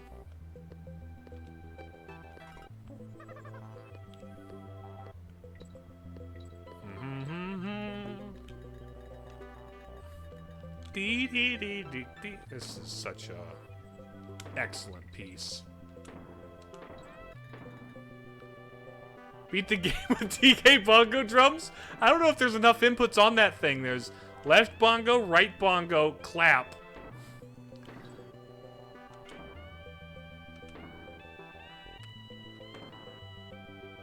And I don't know if the Switch will register the DK bongos as an input. Even if I use the Smash Bros. GameCube HDMI thing.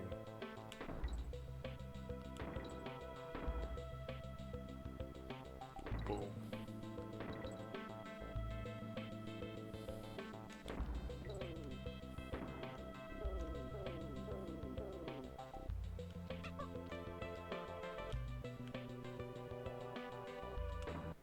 Boom.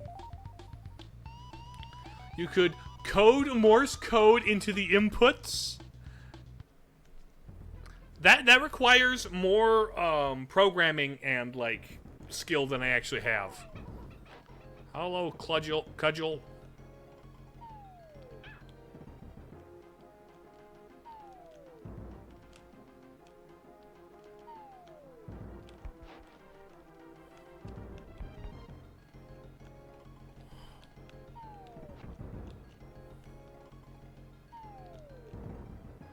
Okay. But also with a precision platformer like this, with as tight as the movement is in this game, I don't know if I would have time for all that for one input. Do I have to make the Morse code signal for A, B, X, Y, L, R? And if tap right.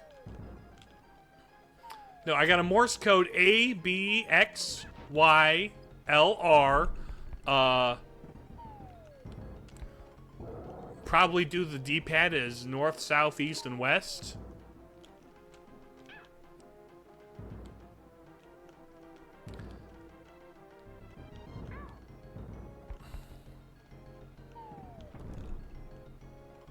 Up, up, down, down, left, right, A, B, bonanza.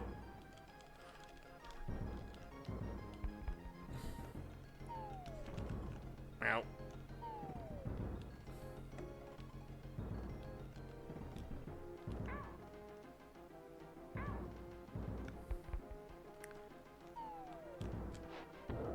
Boom.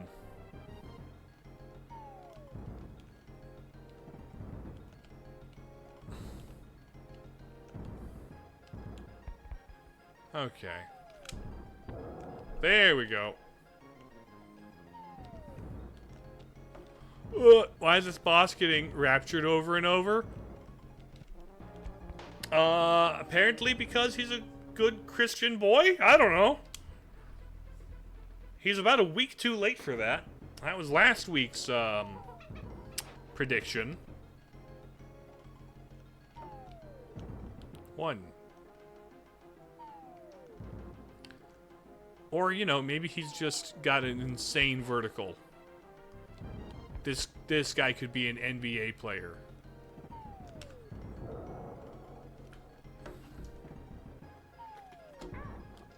Ow. Whoop.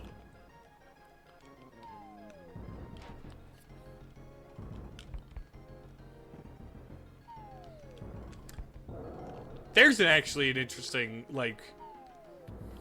I don't know how interesting it would happen. Oop. Another one will happen in a month. Trust. Don't miss your shot. The Rapture? Is it like, welcome to our we can rely on our quarterly Rapture? I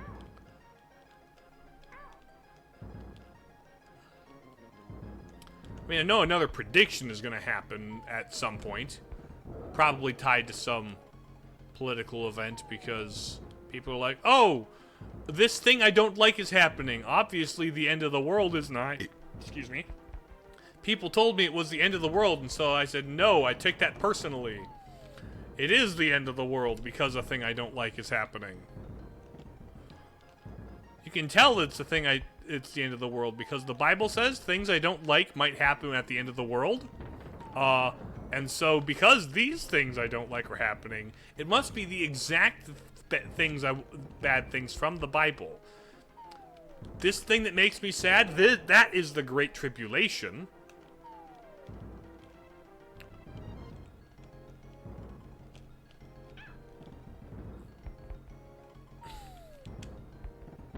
There we go. Predictions all the time, even if it says the Bible you can't predict it. It explicitly says in the Bible you can't predict it, and to be honest, from a Catholic specific perspective, the rapture, as is generally understood, is not a thing. Like, certain denominations of Protestant will fight you on that, but like, that's not a thing I, as Catholic, believe. So I don't take any of them seriously, because it's not even the rapture. It's not even going to be a thing. Like, obviously, the end of the world's a thing. And yeah, we're in the end times. Yeah, we've been in the end times since Pentecost, buddy. Since we've been in the end times for a couple thousand years, actually.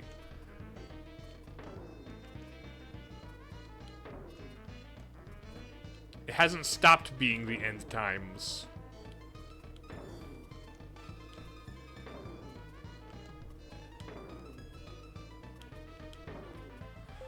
If it actually happened and none of the people back then believed hard enough, the rapture happened and like literally nobody qualified.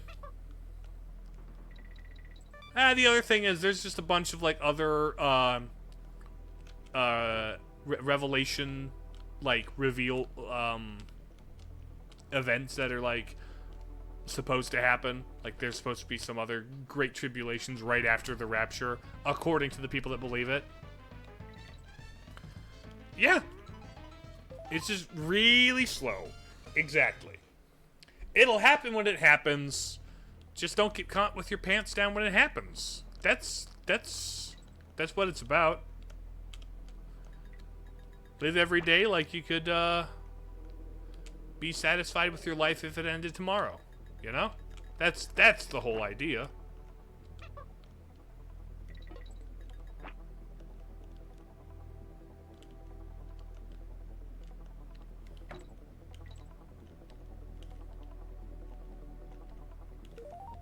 Also, I love how...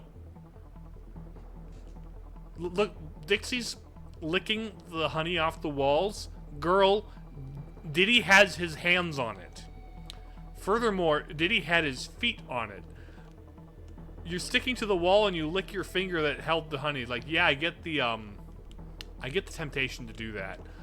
I understand the temptation to do that.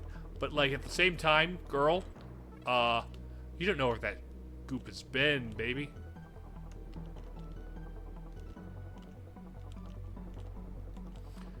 When the end of the world rolls around, I'll be glad when I got to play the hardest game. New Super Mario Bros. Wii. Here's... Actually, I'm gonna say Hollow Knight Silksong came out. That's like one of the first signs of the apocalypse for sure, right? Hollow Knight Silksong released. Like that, and then Metroid Prime 4... World's ending. All we need is GTA 6, and then, like, all of the gamer signs of the apocalypse are going to happen. GTA 6 is the last... Okay, Half-Life 3 is, like, the final sign of the gamer apocalypse.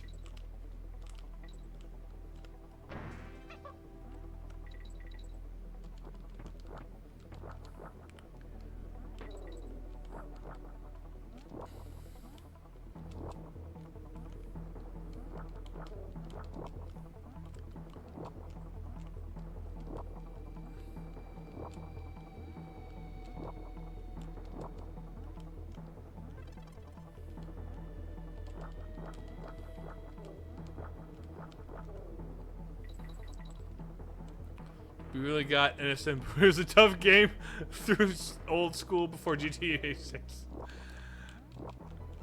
Mario Kart, New Super Mario Bros. Wii happened before GTA 6. SMH my head.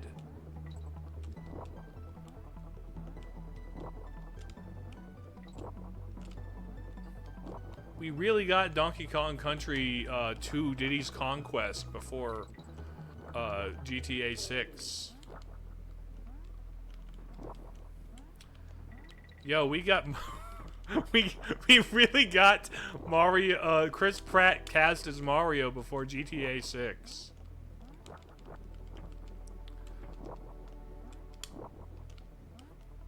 Yo, we really got trailer for GTA 6 before GTA 6.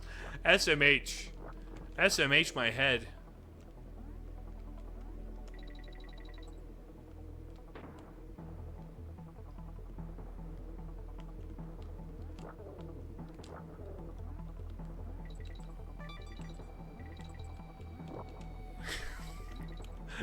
There are so many, like,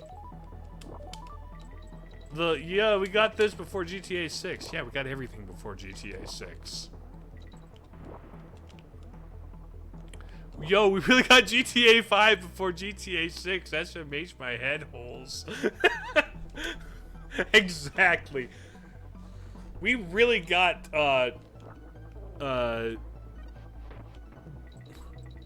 yo, we seriously got, GTA for DS before GTA 6.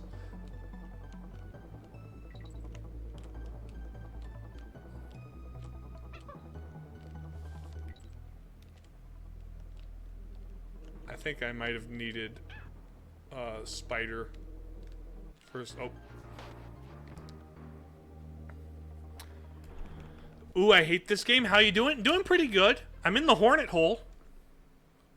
Having come just off of Hollow Knight Silksong, please take that in the correct way that I mean it. That is the title of this track and nothing more.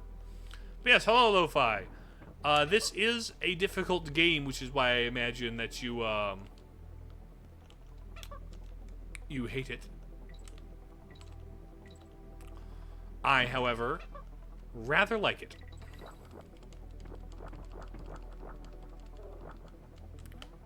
I think it is a rather good game. It is difficult, and that's part of the... Oh, no! Didn't we get that for GTA 1? We got Donkey Kong Jr. map. Oh, there we go. Yes, indeed. Where will the GTA 6 memes go after that? What will be the next, like, game where it's like, yo, we got this before release of insert major game? Probably just go back to Half-Life 3, huh? Probably just go back to Half-Life 3.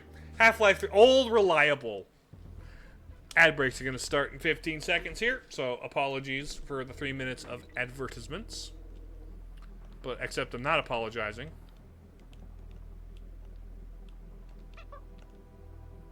ARMS 2. Imagine ARMS 2 with mouse control. ARMS 2 with double mouse control.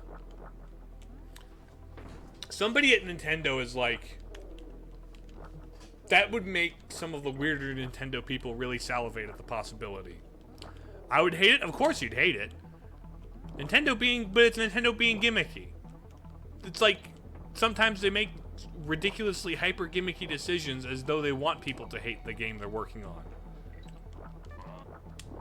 Like, I feel like sometimes they know exactly what they're getting into by making, I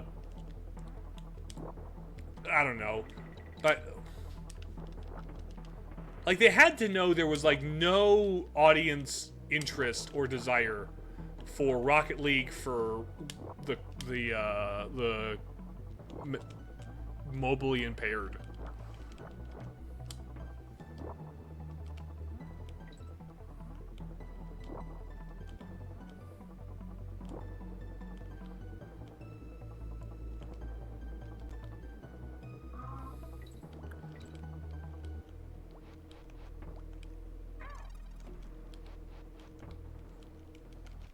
Dang it. It's a generalization. People will eat it up. what?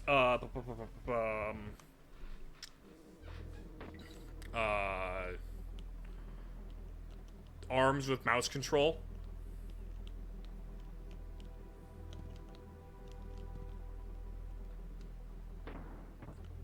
Because honestly, I don't know how much mouse control is selling people on the Switch 2. It leads to some interesting possibilities, but like, that feature itself is not the selling point, if you ask me. Honestly, it's literally just the graphics people. And also the fact that there will be games for it. I think people are less interested in mouse controls as a gimmick, even though they're one of the least obtrusive gimmicks, if you ask me. It makes sense. It kind of works.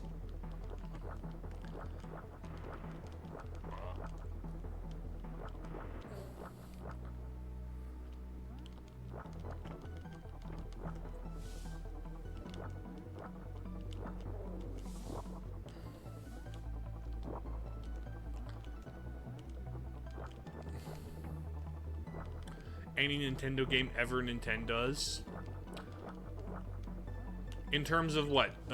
Committing to gimmicks? Because, yeah. That is just what Nintendo does. It's the gimmicks.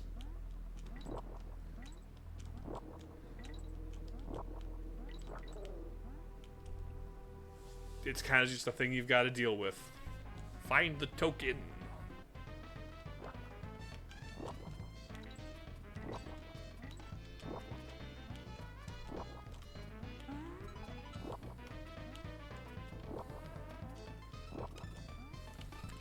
There we go. Oops, sorry for bumping the mic there.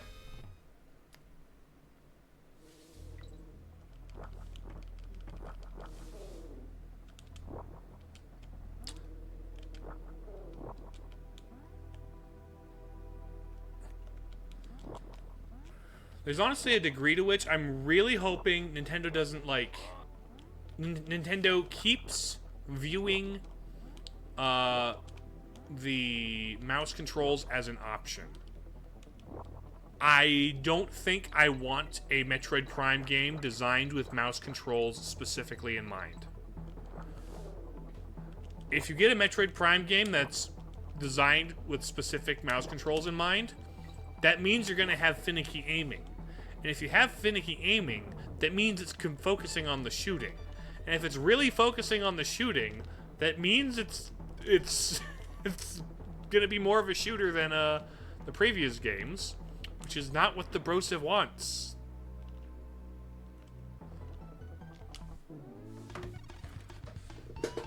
If I wanted to play a shooter, I'd play literally any other game. It's like, and then there's like, what would the next Mario do with mouse like control, right? Obviously, there's like I totally see an application for Mario Maker. Mario Maker 3 is going to go so hard because of the mouse controls.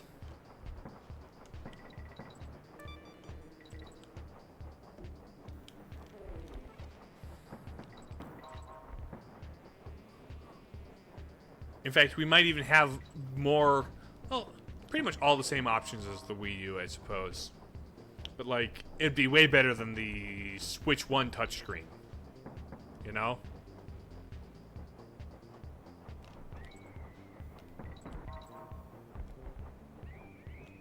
But, like, for the next mainline Mario, I really don't see how... Okay, I don't see. That doesn't mean Nintendo won't see, though. Nintendo will almost certainly find a way to see, because they just kind of be that way. You know?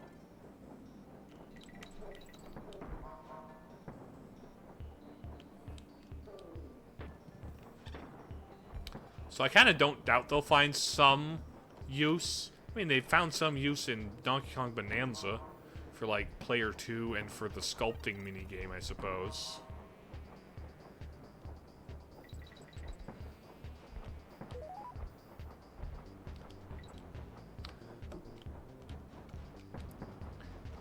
could see something like Star Bits from Galaxy, maybe.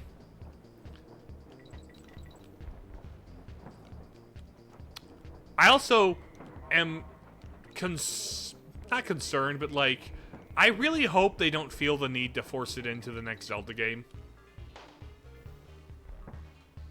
Like, how would Zelda benefit from mouse controls? Unless you're like doing a remake of the DS games where you can mark the map using the mouse controls.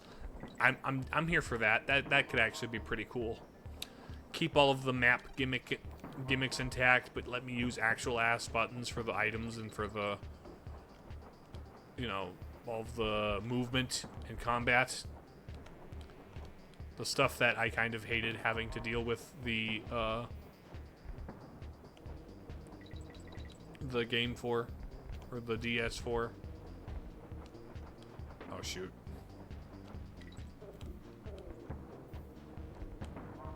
The bass in this track is really good. Really funky bass track.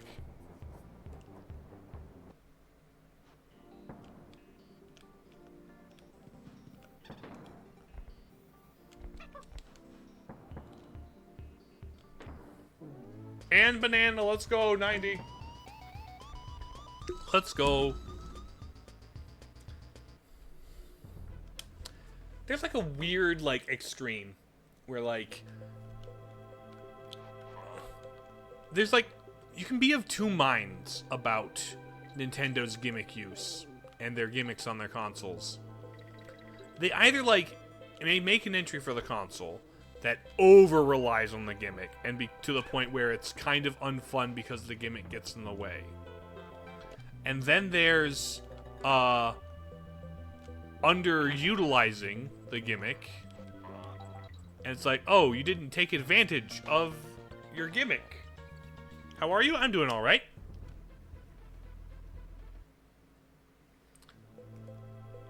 It's like, oh, you didn't take advantage of the entire capacity of the Wii U when you made this particular game. But then they make Star Fox Zero, and people are like, you went too hard on the gimmick with the Wii U gamepad, to the point where people find it to be unpleasant and borderline unplayable. Which it's like, well, what do you want? What I want is a good integration that leans too hard in either extreme. You know, I want them to not, like, ignore what makes the console unique, I suppose. But I also don't want them to, like, make it impossible to port someday.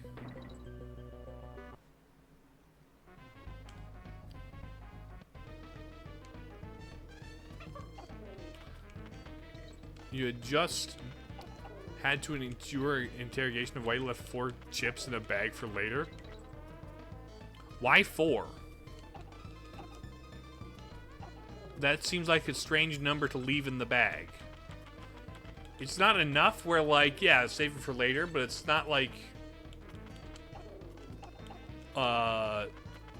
It's just enough where, like, why did you eat the whole bag? Or why are you only saving 4 for later? That seems a little silly.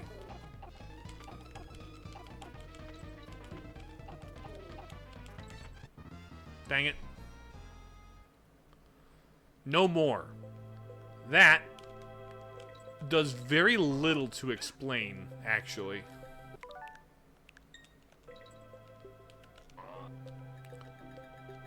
That does very little to justify your position.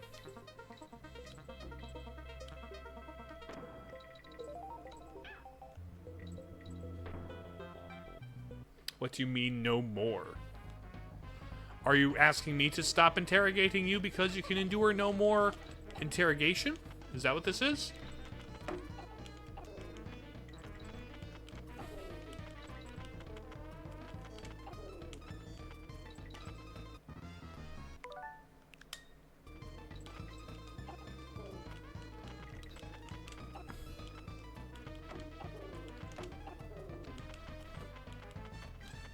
There we go.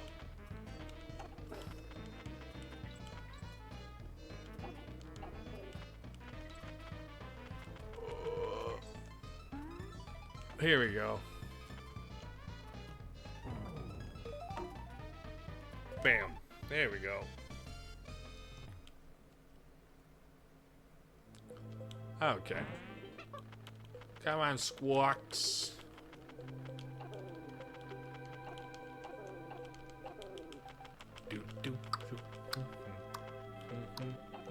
Oh, oh, oh. Ouchie. We'll make do. Bramble scramble. Bramble scramble. Now, bonk.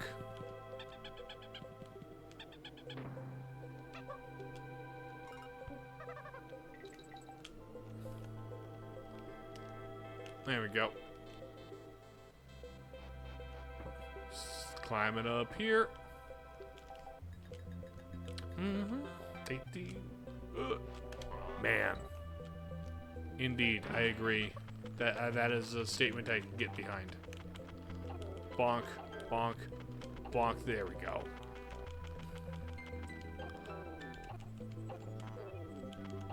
This is a solid game. I like this game. Oh, thank you for not letting the bit die. Face Melter, I appreciate you committing to that bit.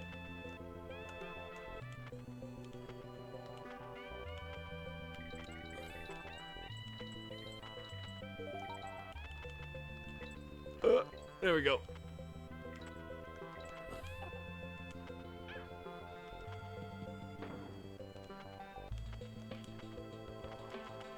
Throws a penny at you. Yeah, something like that. We'll see how long it takes before I am able to actually redeem those for... I think there's a certain, like, payment threshold. You know what would happen if you threw a penny at me?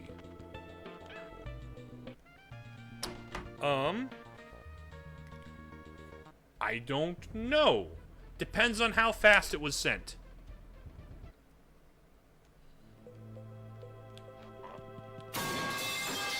Oh, that's what would happen. Gotcha. That's a big penny. That's like a Batcave sized penny if it makes that sound. You ever see the penny in the Batcave in like the comics? Why haven't any of the movies? None of the movies have given Batman his Batcave penny. Or the dinosaur. Batman has a penny and a dinosaur in his Batcave in the comics.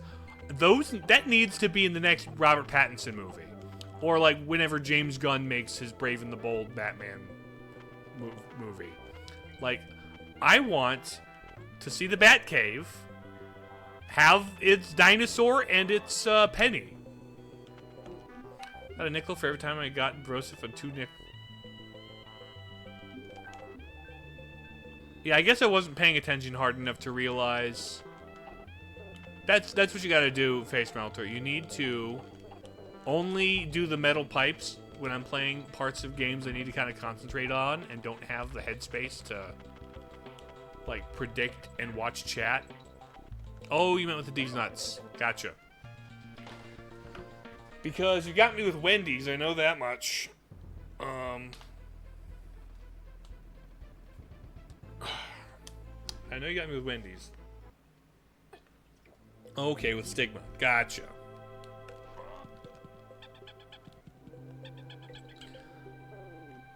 Those were the 2 major times.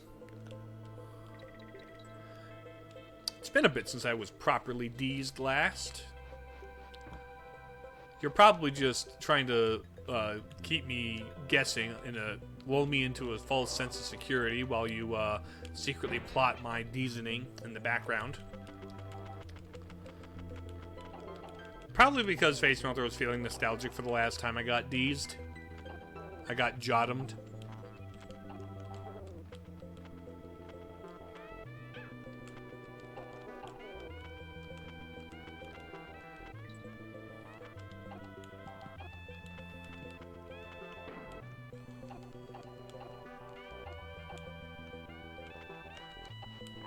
There we go.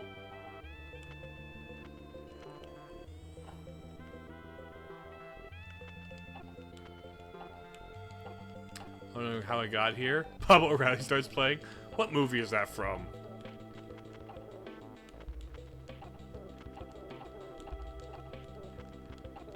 About the good old days? I wouldn't exactly call the Clone Wars the good old days, but it was certainly the old days.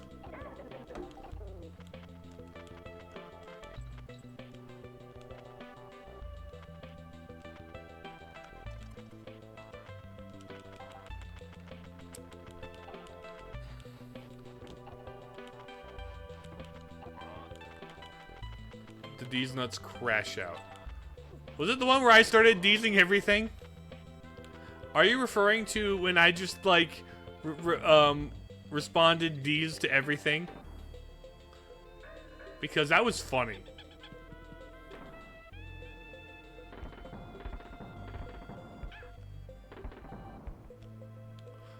I actually found that to be incredibly funny. Even if, like, nobody else did. Because it's an aggressively unfunny joke. And that's exactly what I was trying to illustrate by being aggressive about it.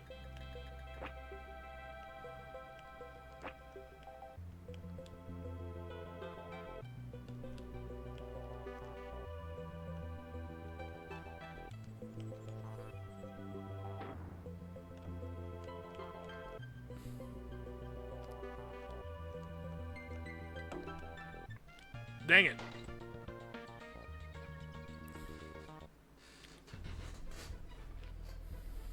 Some of the newer cast makes me uncomfortable. You know.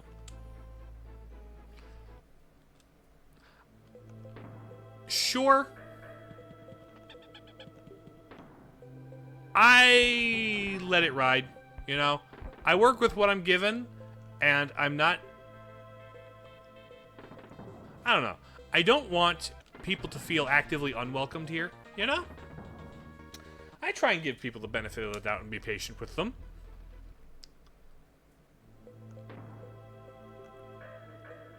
There are certainly interactions where I'm like, okay, I would rather not deal with this in particular. Why is this a thing in particular we're working with? I think that people... Chat etiquette is something people have to learn, you know? Chat etiquette is learned behavior.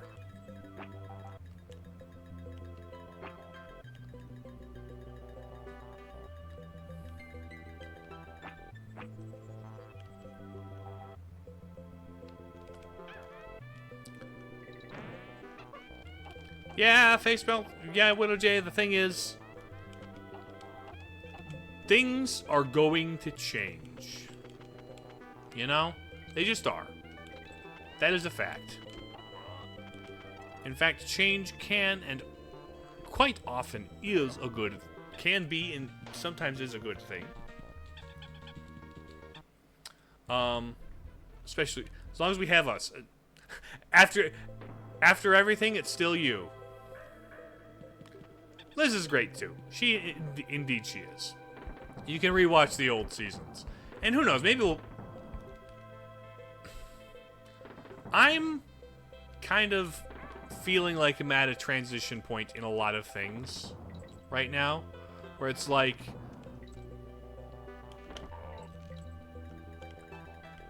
I appreciate, like, the keeping the bit alive. But I need slightly more than a bit to make things, like, consistently viable, you know?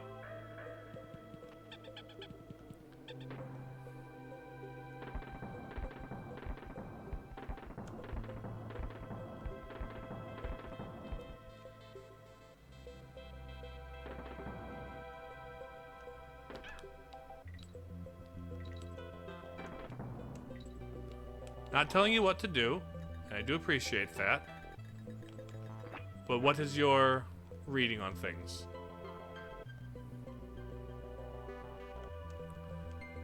But you are aware that you're sitting on a gold mine with your channel.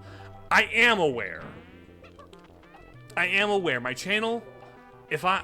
I've got a good thing going that I could really sharpen into something great. I'm not, like, I'm kind of just on the edge of, like, maybe I do, after I finish the next video, take some time to scrub through old content. I like how it currently is, too. How it currently is great. It's a great vibe. It's great people. It's great stuff. But, like, currently not sustainable. Obviously, I'd love to see your channel blow up even more. Having it blow up more is how it would realistically be viable and consistent. You know?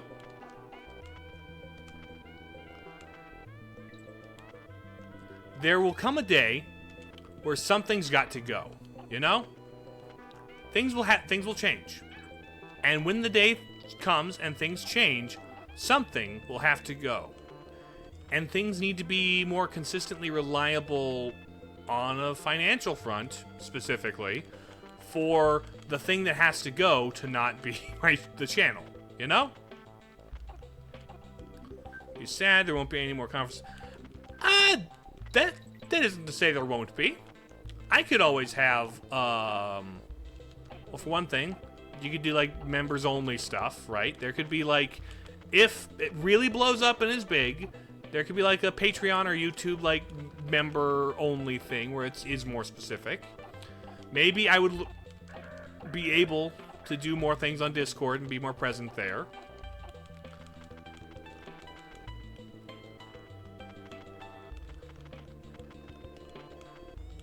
I will say, Face Melter, my hard cutoff point on that, I have a hard cutoff point on that.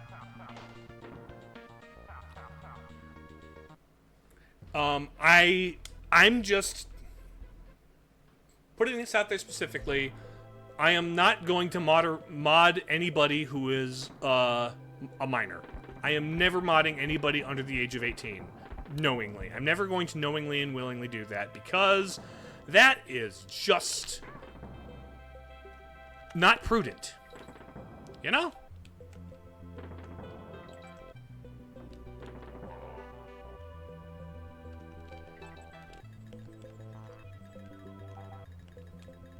Ah, dang it.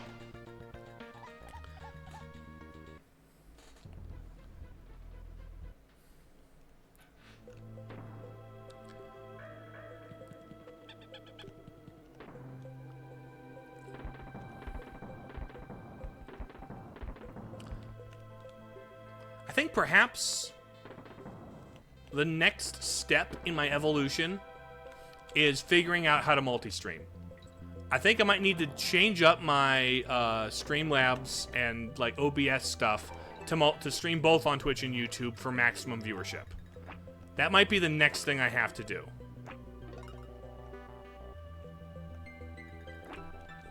That might be the next step. That way I can stream here every time I'm on YouTube and double my exposure rate. The people who prefer one over the other won't have to miss anything, you know?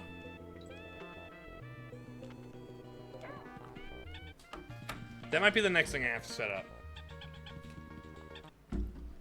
The next, like, sign that this might be viable, let's continue doing this, is if I can get 2.0 funded. And I think my plan to get 2.0 funded is to just start the art. I think I might pretty soon have to just start making and teasing the art for 2.0. That way, I have something to animate when I do get a live 2D subscription. You know?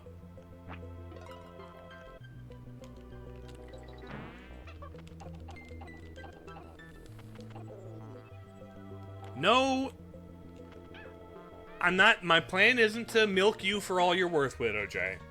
My plan is to start working on the art for it, start teasing it and showing it off,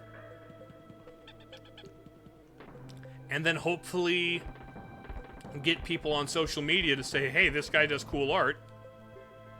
this design's pretty rad.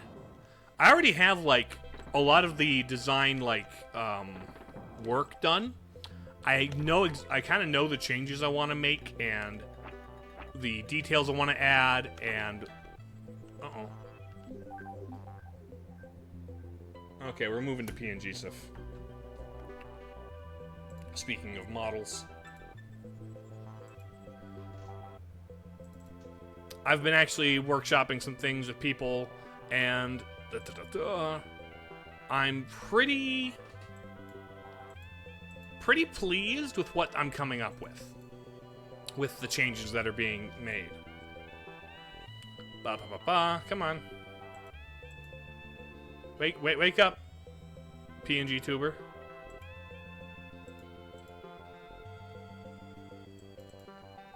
Why am I down here?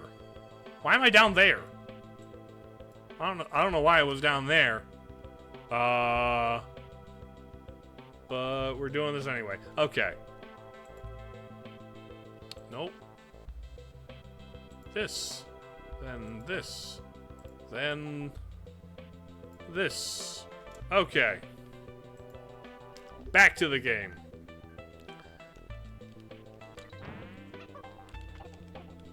But no, but here's the thing about that. All of these, like, steps in my plan, I'm already kind of procrastinating on the video. I think my work pipeline needs to get stronger, too. Part of it's, I need to get better at getting stuff done. You know?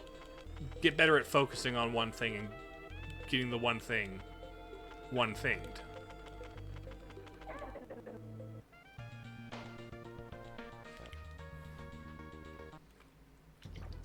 And I do appreciate you for that, Widow J. Not strictly necessary, but I do appreciate it, you know?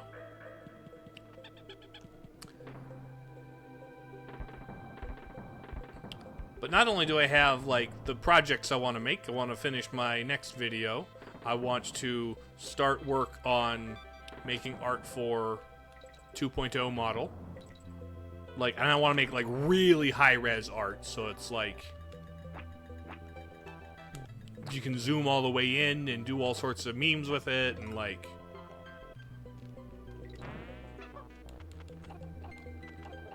But I also, like, need to figure out some technical things for, like, multi-streaming on...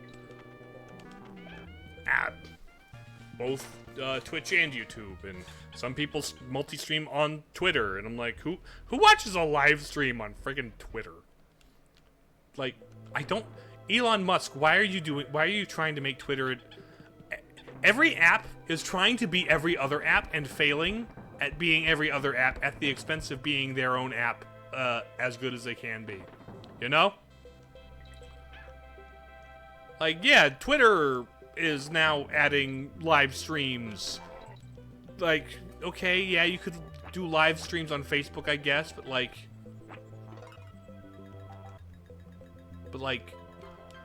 You don't need to do that on Twitter. You let me stream for hours on Twitter, but won't give me more characters unless I pay you money? Okay, buddy. I'm not gonna pay for infinitely long tweets. And would I have to pay to stream on it? Maybe I would have to have verified to stream on it, in which case that's a definite no-no. I am heck not doing that. I'm not giving Elon Musk more of my money than I can, bother with. I'm not paying for social media. I'm the product on social media. You're already making money off me by selling ads and such. How much stuff you've intentionally or unintentionally helped you with. I cannot begin to understand the full depth of my impact, and I never want to undersell that. But also, like... Man, it's weird, man. Stream on Twitter, you'll attract Twitter users, bleh. Yeah, that is also entirely fair. But I don't know who the heck watches streams on the Twits. It's just not a good website for it.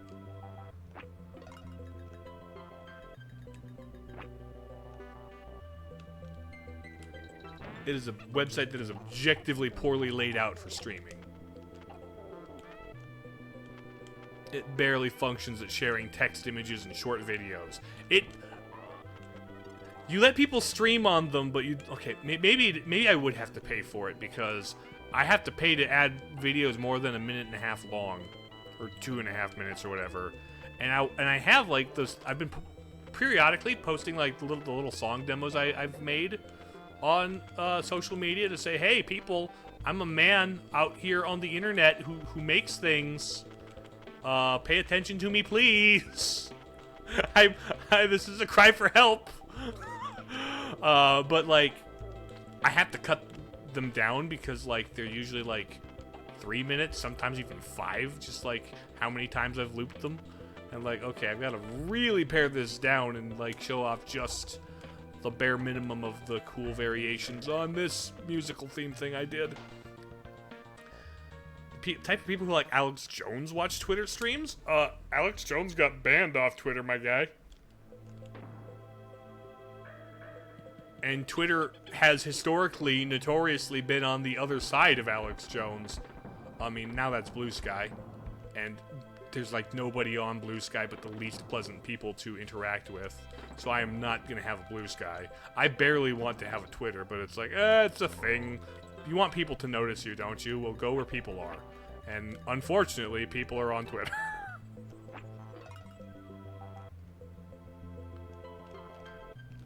Yeah, he's been banned for a couple years now. You wouldn't know from how his memes are still very prolific.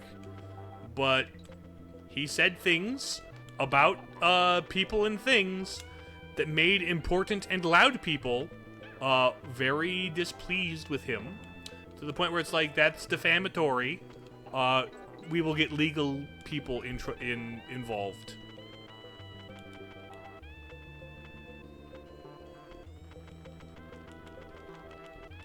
Yeah, he's been out of the game for years. He was out of the streaming and social media game for like an entire presidency, longer even. It's like, it may have happened over 2020. I have never, not that I have ever been in the Alex Jones loop. Heavens no. The most I interact with him or his content is through the memes about making frogs gay because it's funny. He is an extreme man who is funny. Like, people who agree with some of his sentiments make fun of him because he's just an easily make funnable man.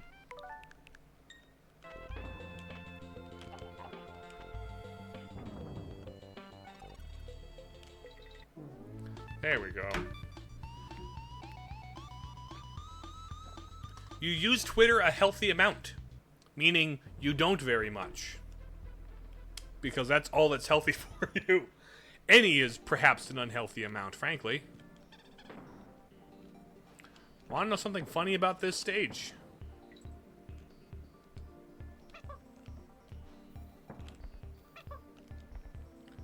I think this is one of the stages you can just kind of skip.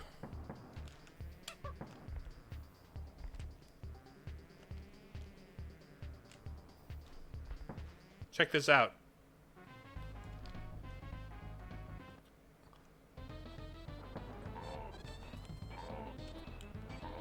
Oh, I gotta get there fast.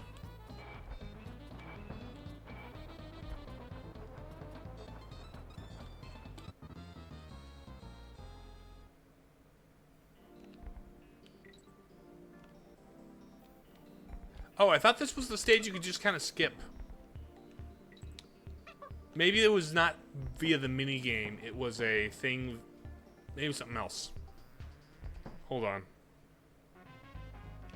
Destroy them all.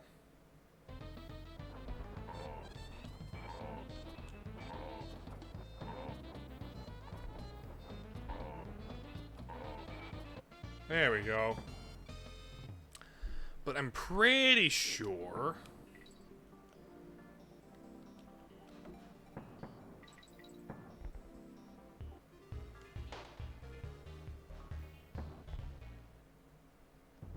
Oh. Hold on, was it... There was something over here? There was some kind of...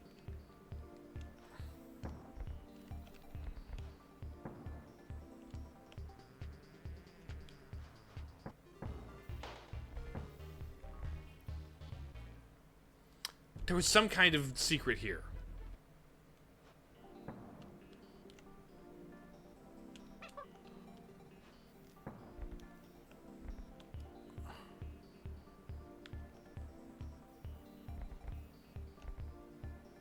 Huh. Okay. Never mind.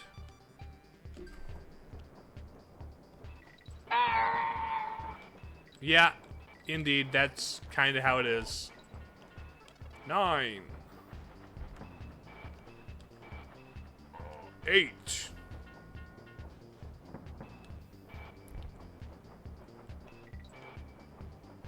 And I need this somehow erase. And then here's the next guy. Here's 7. Come on, 7. There we go. That is exactly how it is. That be like how it is. Oh. Oopsie. O is for oopsie.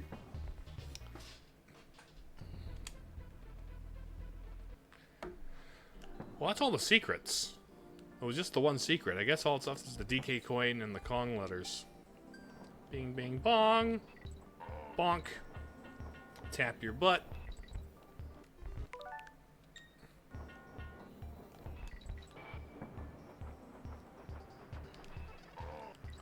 There we go.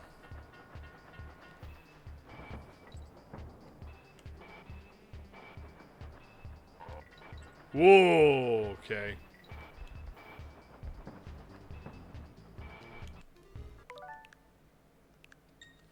Why does that guy with the number 7 look like Luigi? Was he green?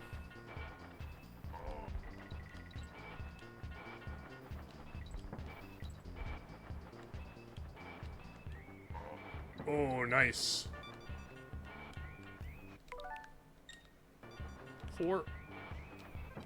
Coat.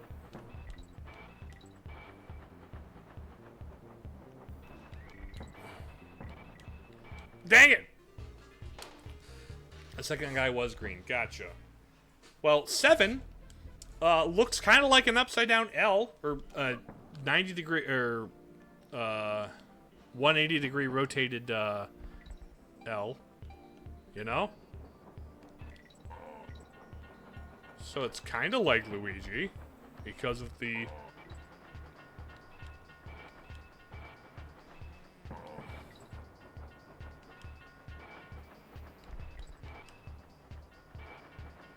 Oh, I didn't have to kill him.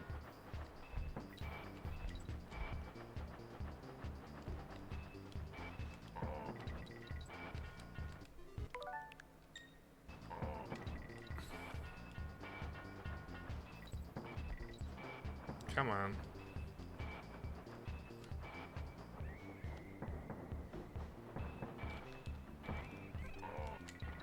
Okay. N! Nice!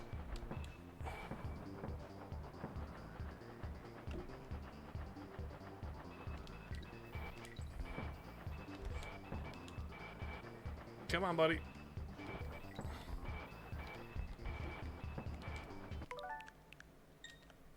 Hold on.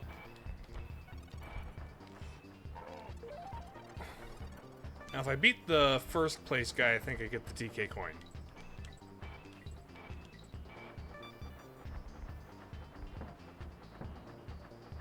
Okay, second. Gotcha.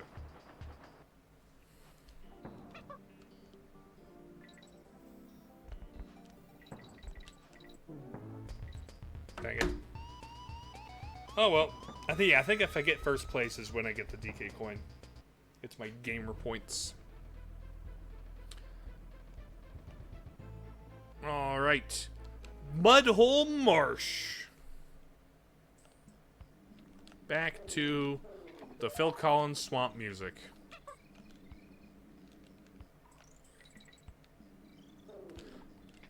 Yep. You literally get gamer points in this game. Like Cranky Kong judges your gamer ability based on how many DK coins you get.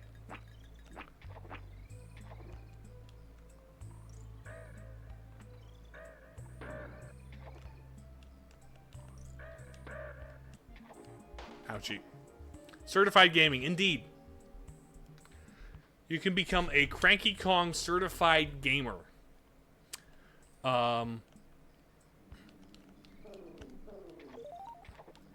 He will compare you to Mario, Yoshi, and Link in terms of gamer ability. While also implying that Earthworm Jim and Sonic the Hedgehog have no hope of ever becoming true gamers. It's actually kind of disrespectful.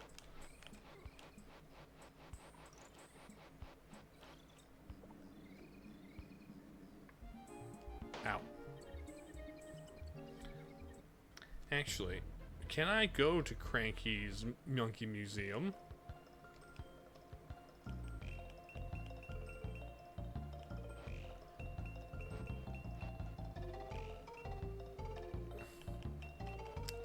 Okay.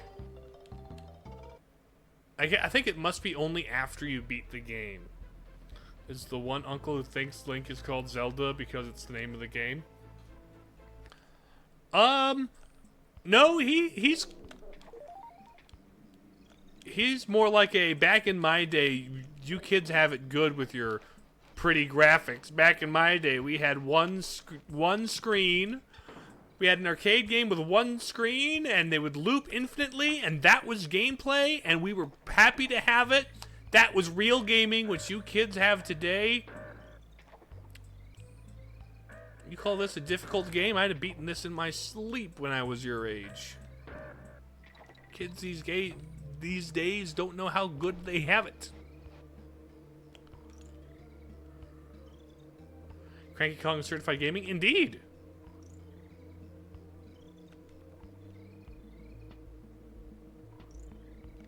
Alright, good night, Widow J. Have a good sleep. Regain your faculties. Oh.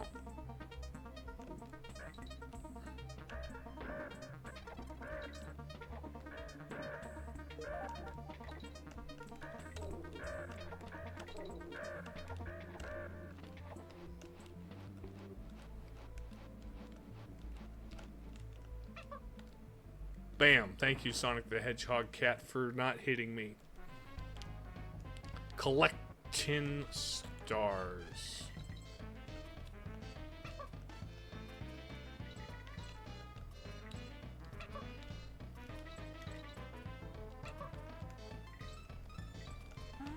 There we go. Lovely, lovely, lovely. You love to see it. All right. Watch out for yous.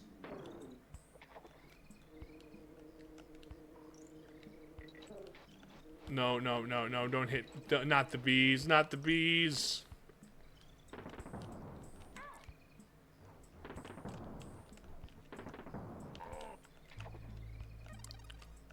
Con!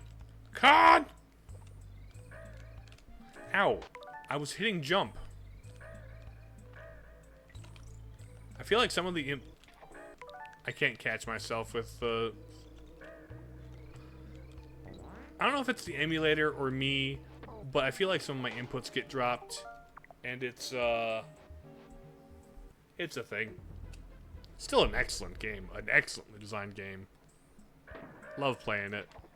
Don't know if I'll come back to it next week. I guess it depends on how far we get in it today, and whether or not I would rather play something spooky. Like, what's a spooky game I could play? I'd considered doing a Chris run of the first Resident Evil. on Twitch.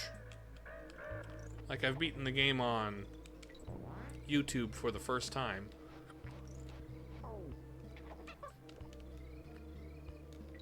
But I hadn't done the Chris campaign. Bang, bang.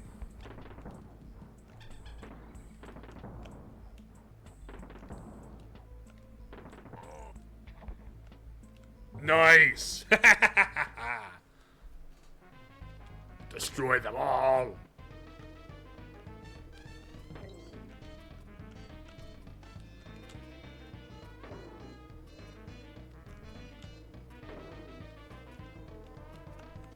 Ah, dang it. What's up, Face Melter? Why I went PNG mode? Because battery. That's why. It's just kind of the way things are, unless I manage to get, like, better webcam or something. Like, that's another thing, like, upgrading my setup really needs a new phone battery. Or just a webcam with, that's, like an actual webcam, you know? Which I could, like, add that to my throne, I suppose, as like a, hey, help me upgrade my setup. Give me a thing, you know? So I can be better at the streamer thing.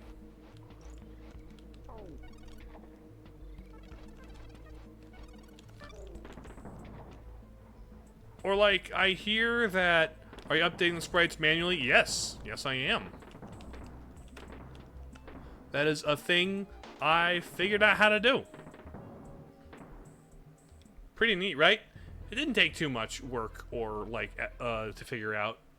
It's basically I just have them bound to hotkeys.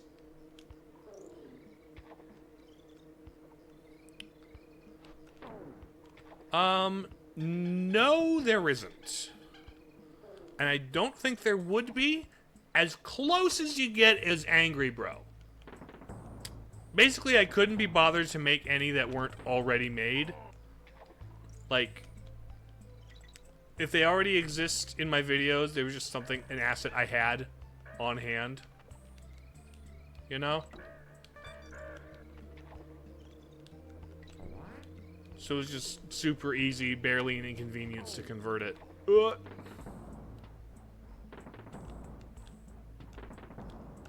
Perhaps, but that's also not quite my brand.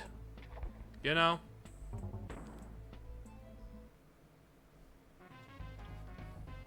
Points at Grohl the Great? Nah, Grohl the Great was fine. I didn't have an issue with Grohl the Great. He was neat. Okay, I had issues with him. But, like...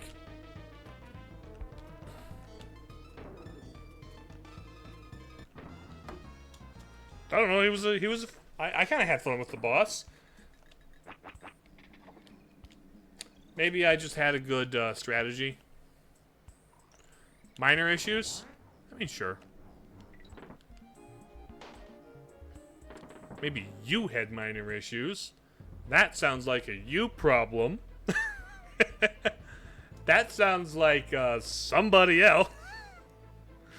That sounds like a skill issue. The run back was annoying. Like, I get that. It wasn't bad. Like, it was bad, but like not like bad. I don't know. Also, what was the one run back everyone was complaining about? I feel like there wasn't the one run back that I was like, oh, this is the worst. This is an awful run back that I really didn't have that. I kind of didn't, especially after I figured them out, you know? Am I just too gamer for it, or is there like, am I missing something? Go into the game without guides, don't realize it's bench. Yes, okay, totally. Like, somebody tipped me off to the fact that there might be a closer bench. And had I done the whole thing with the knowledge that I thought there was going to be just the one bench, but like, I honestly only thought there was going to be one bench because I had heard there was an awful, like a supremely awful run back in the game. And I figured, well, this must be the one, because I don't see a bench. So yeah, I was also kind of spoiled by the bench that I was told was there. I kind of loved the fake bench that died, though. That was funny. That was really funny. Especially in an area as awful as Biowater, which... Yep, Biowater was genuinely a very difficult place to navigate.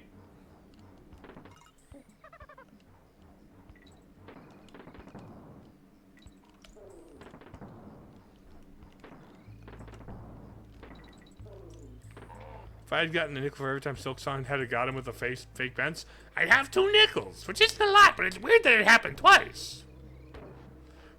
The Hunter's March bench was also so funny, though. The Hunter's March bench was so funny.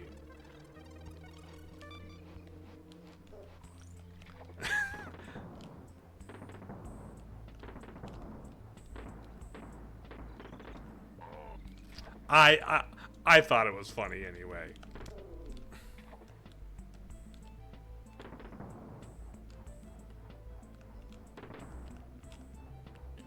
Three. 1, 2, 3. 1, 2, 3, 4. 1, 2, 3, 4. 1, 2, 3. Dang it.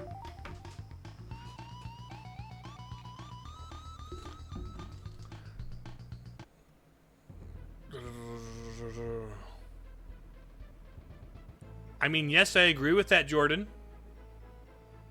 I agree with that. Welcome to the chat. Very strong opening, but welcome to chat. We're playing Donkey Kong Country. Not exactly what I deem the time and the place for opening with that, but you know what? Sure. Very strong opening. Very bold opening. And I respect an opening that bold, I suppose.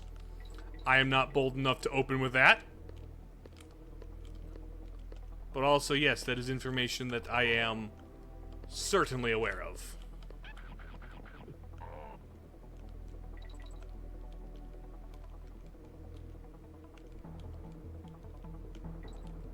Okay, and boom. No!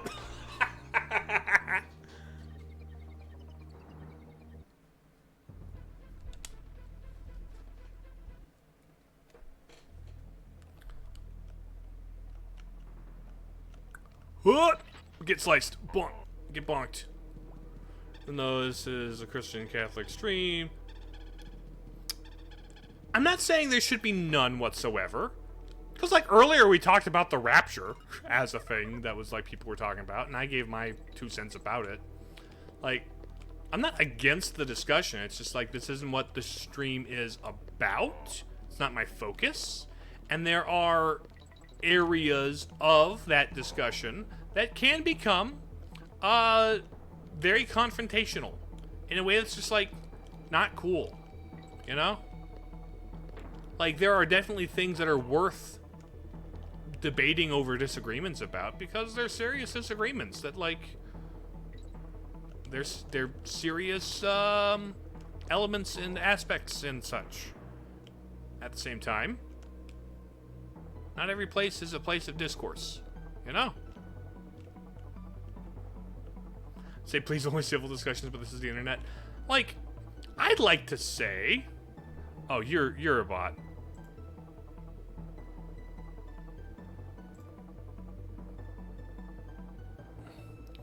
I deleted the message. I forgot to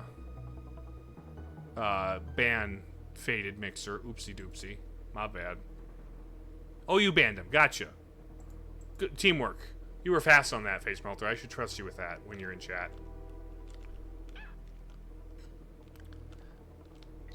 I honestly believe civil conversation can be fostered on the internet. You just need to, like, go into the space. You need to have the specific space for that conversation. And have everybody agree. He was faster than you. I appreciate that. Thank you very much. This history. Ah, gotcha.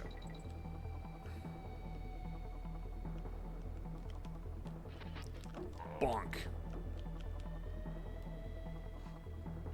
Oh, is this the Ramby one? Oh, this is the Ramby one. Okay, is this the one where I get chased by the bee? This level's full of bees.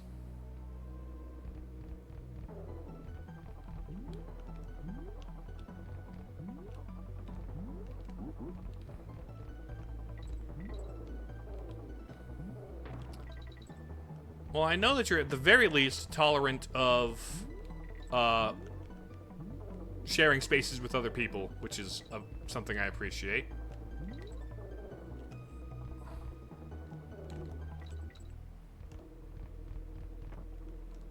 Is this where the bee starts coming? Yeah! Freaky bee music! I kind of love this chase sequence.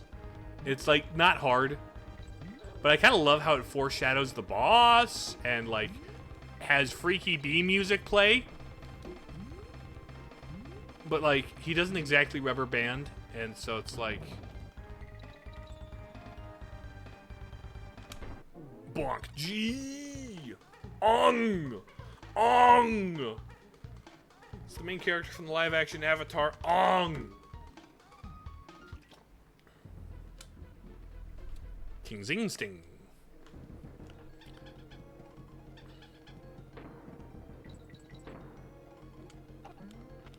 I need to hit you in the butt, Mr. B.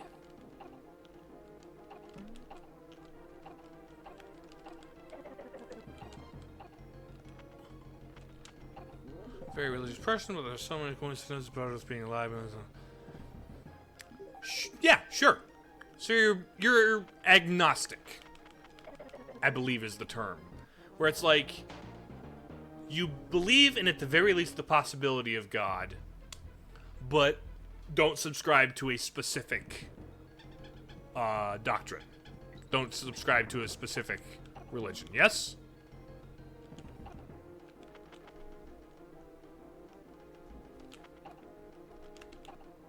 Which that's, honestly, you say it's unique, but it's really, it's common enough.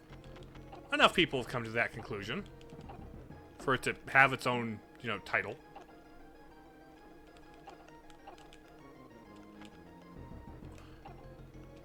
Sure. That makes sense. You have your what you know and what you're familiar with and what makes sense to you because of what you grew up with. So that makes sense.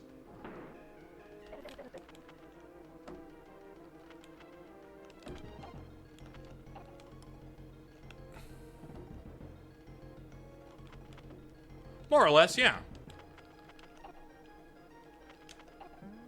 I think people saying just be a good person is a little reductive. Especially since, like, really before the spread of Christianity, the Christian values as we know them were not the norm. It wasn't until, like, after it spread as, like, a major religion that those values became enshrined in, like, laws and culture. Because before that, it was kind of not.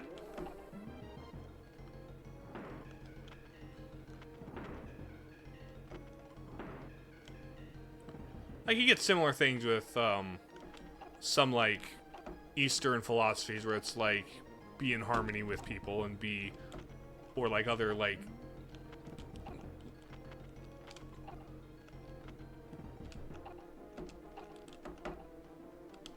pulling down Sonera. No. You're commenting on Twitch. There's only so much space for it, you know? There's only so much space for you to. This is why. This is primarily why I'm like, let's not have these discussions on Twitch, because it's freaking Twitch. You're in chat. You gotta, like, have a dialogue. Twitch is not a place where you can have, like, a depthful dialogue in the chat. You know? It's very much a short messages, short interactions at a time. And that's just not helpful for a healthy dialogue for something as complex and touchy as, you know, religion and the nature of God and the human person and their relationship. You know? Like, other people make it work. And mad respect for anybody who does that as a focus and makes it work. Want to hear about it? Metal pipe?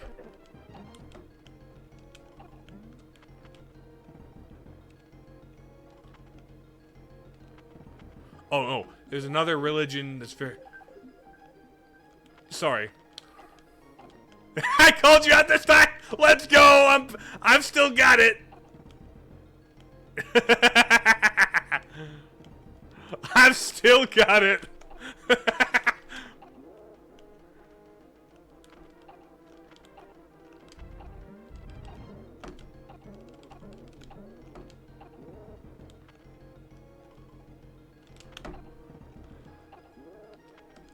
Let's go. Come on, buddy. There we go. There we go.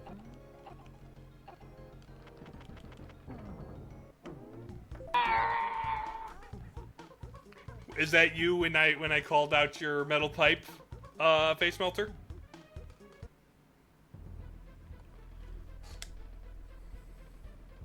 Is that what you sounded like when you got called out? Timed it with the boss. Oh, gotcha.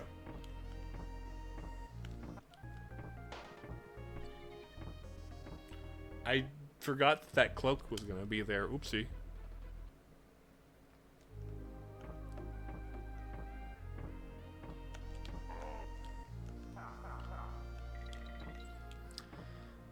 I love these soundtracks, but one thing, I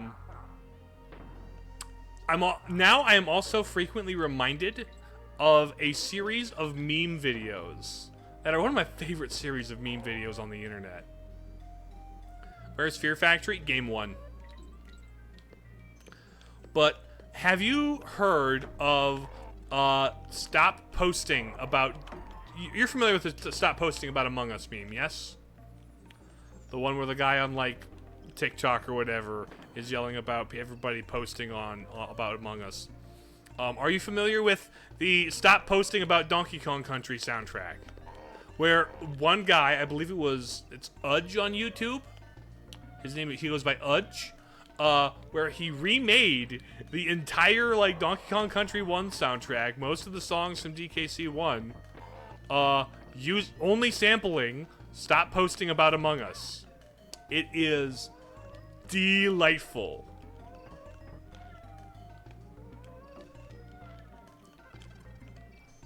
And so, like, it'll be Fear Factory, but all the instruments are the one guy going "Stop Posting About Among Us," or it'll be Aquatic Ambience, and it'll be him yelling in agony about all of the Among Us memes.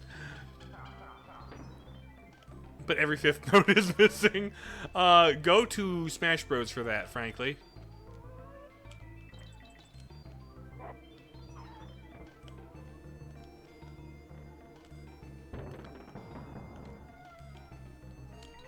You know,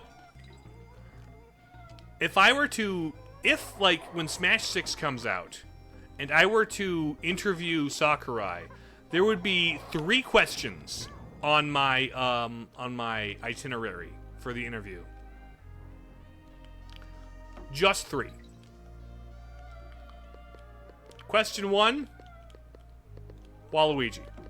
Question 2, I don't need names. I don't need specifics. I just need a number. How many Fire Emblems? The third one, did you fix the DKC, the Donkey Kong Victory theme? Crazy to think of what they achieved with this game's sprites. Oh, yeah. Like, it is genuinely impressive and genuinely holds up, even against modern games. Like, I kind of think this pre-rendered stuff straight up looks better than most model-based 3D art. Like, people call it 2.5D. I think that is an idiotic name for making a 2D game with 3D, just 3D models. It's a 2D game. It is a game that is in 2D. There's no such thing as a half a dimension. But, like, I kind of think the pre-rendered looks better than straight up using the model sometimes. I don't know. Has somebody else, like, tried making a pre-rendered... I guess it's kind of Ori, isn't it? Ori and the Blind Forest, I believe, all of the sprites and stuff were pre-rendered. It was all modeled in 3D, but all the animations were, like, rendered and then exported as, like, animation files as sprites. 2.5 fixed camera where you move in 3 dimensions.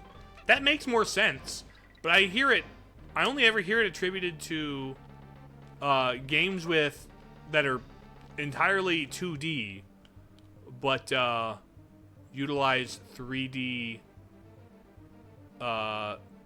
like models when they make the characters and worlds. Like Minish Cap? I usually see that referred to as top-down 2D. It's like, it's technically there's a selective Z-axis. Technically there's a Z-axis, but like functionally it's just up and down. It's just the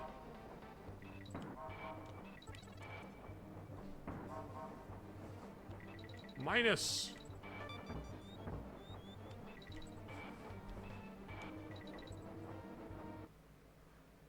There are, if you listen to the background of this, hold on, I just realized there's a tiny bit of minecart madness in it.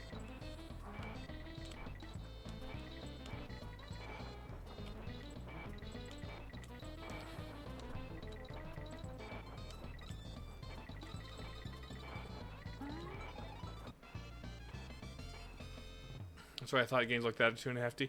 Yeah, that makes more sense than just calling Mega Man 11 2.5D just because it uses 3D models. When no. But even then, like, oh no.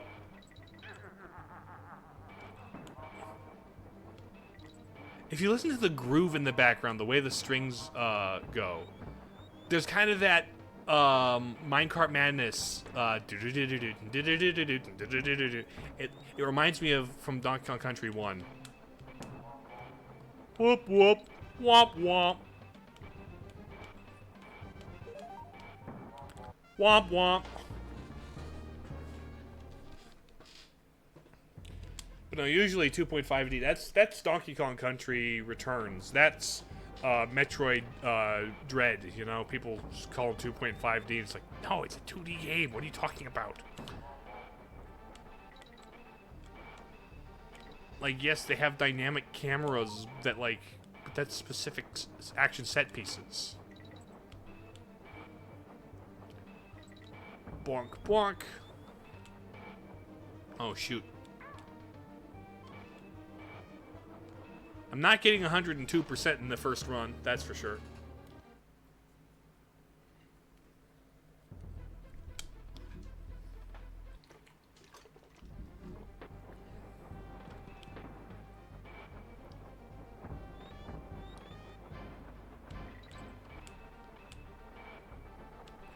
Okay. Get no negatives. Okay, I got 1 negative. But I can tank 1 and it's fine. Now. There we go. Find the token.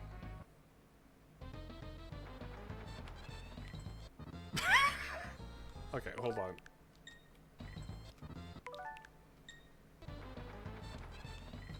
I preempted that way too hard. Wait for the banana. Wait for the banana. Why are you preempting that so hard? 1. Pardon me.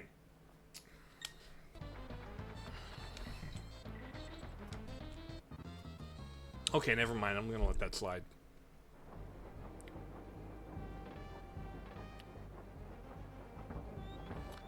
Hello, Cackle. Those are even trade-offs. Oh no. Dodge that. Real G. Ouchie.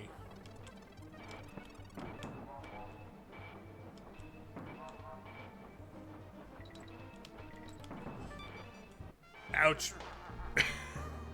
This is tricky. I think also, like, the minecart levels in particular could really benefit from, like, widescreen. Wait, did Diddy Kong put his hands up as he went down? He did! Oh, that's funny. I never noticed that. He, like, it's technically like a roller coaster thing, I suppose. These are more like roller coaster themed than pure minecart themed. That's funny, the way he's like, woo!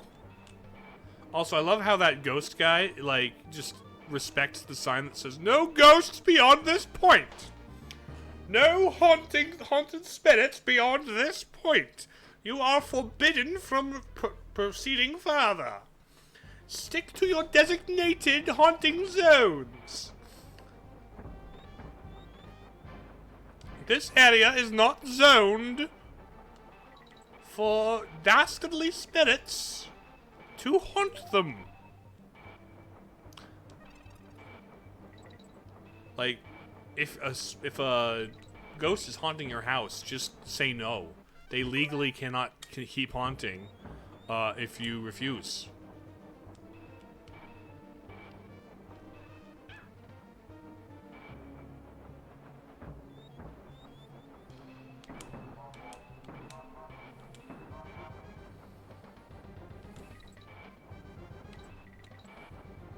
Okay, dodge this.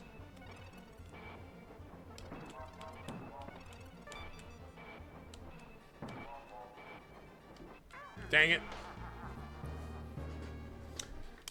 This is a tricky one. These are tough levels. The Haunted Hall. We're in the Haunted Hall. Yeah, usually I do too much jumping down the, Okay. I can't exactly, Here we go. Whee! I don't need to grab that.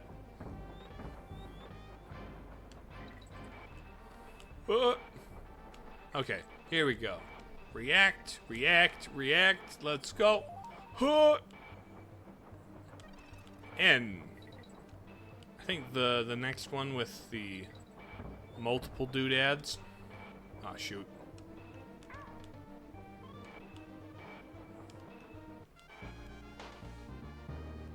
I'm a little too jumpy and preemptive on that thing, aren't I? I get a little twitchy on the minecart.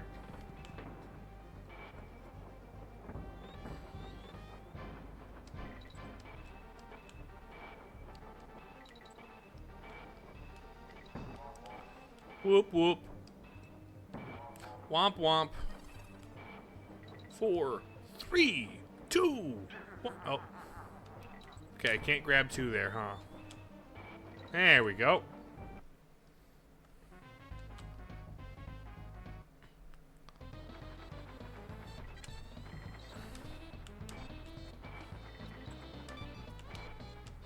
Dang it. Do-wop, do-wop. Bop me in the butt. Okay, give me the extra time that I need. It's gonna be a G. Let's, okay.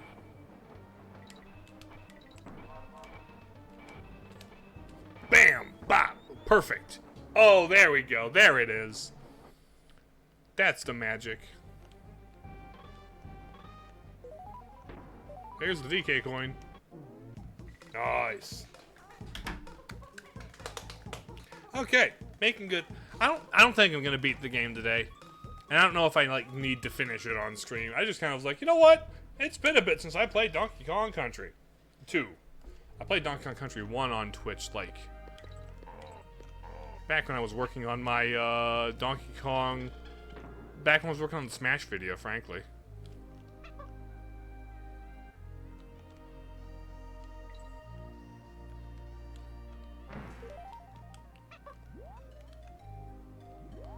Rattly!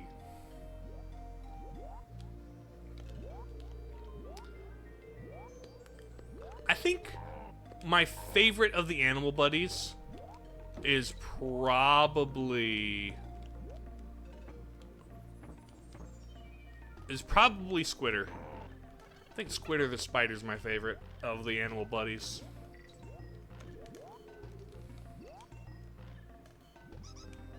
Bonk, bonk, bonk, bonk, bonk.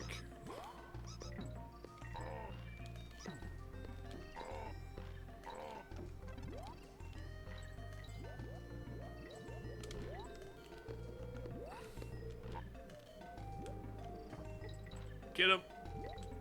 Get him. Get him. Stop with the wind.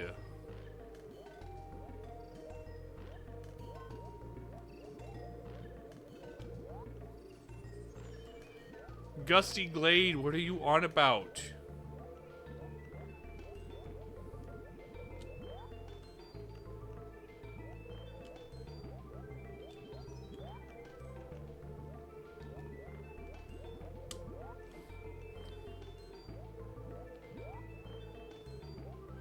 What? Why? Make the wind go the other direction, Gusty Glade. What?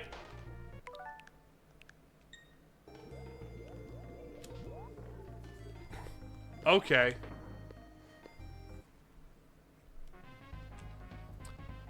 Find the token. Wow. I didn't even have to hit them all. Bam. It's a boat. Nope. There. Balloon. Bang. Watching out.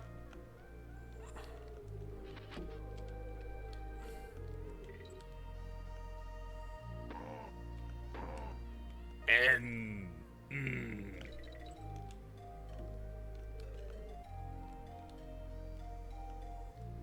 Oh, was that... Is that where the ball was? Is that where the ball was? Okay. Crack me open. Blow me out.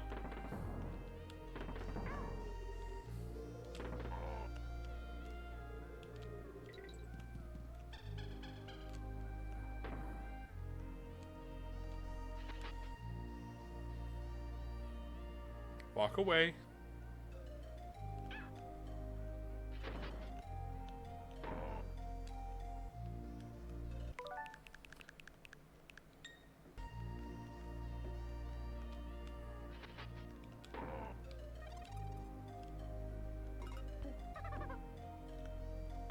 There we go.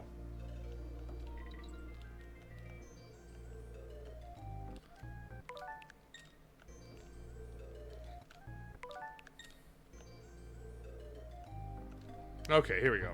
My goodness. My goodness. Collect the stars.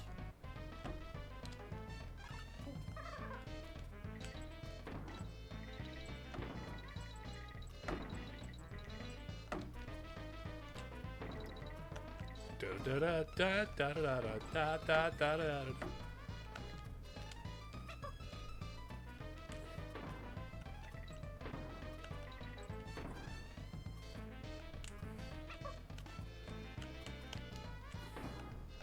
Nope.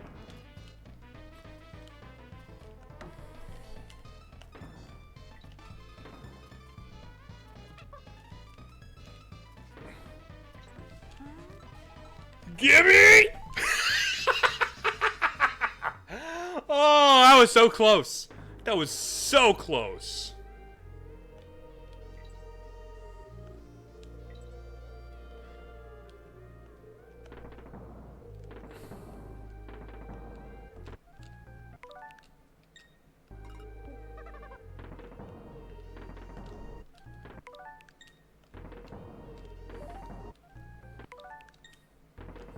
Okay.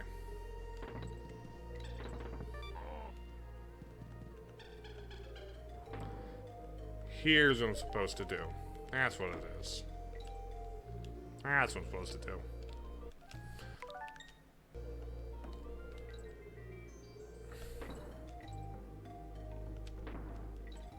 Okay.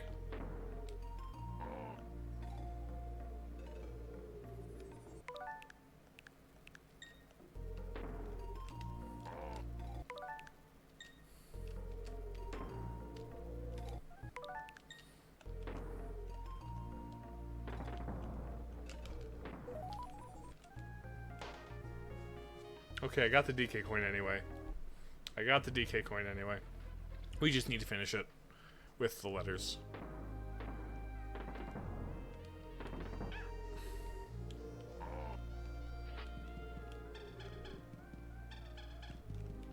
Ow. Big swords. Big overhead swords Cutlass has got. Remember some big cutlasses. That's something I kind of love.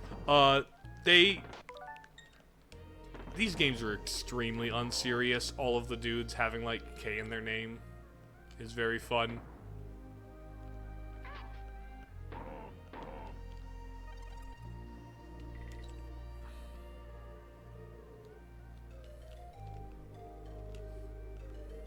Okay, left, right, left, right, left, right, left, right.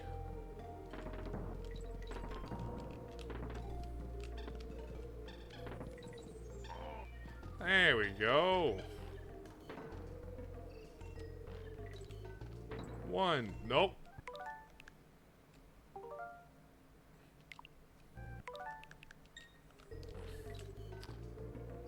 Boom. And 2. And 1.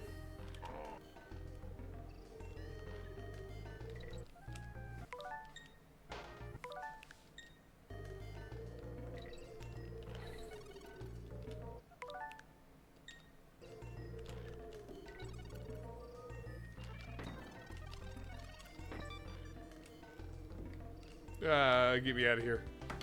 Get me out of here. Get me out of here. Get me out of here. Okay, okay, okay. Parrot Shoot Panic. Ah, yes. This one.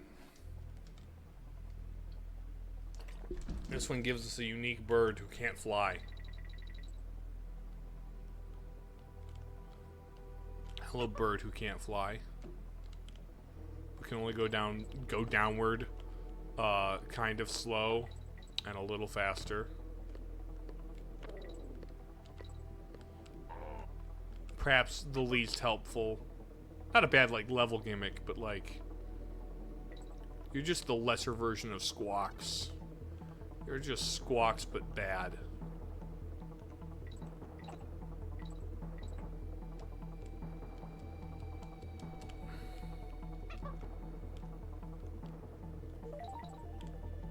There we go. We go over the bees.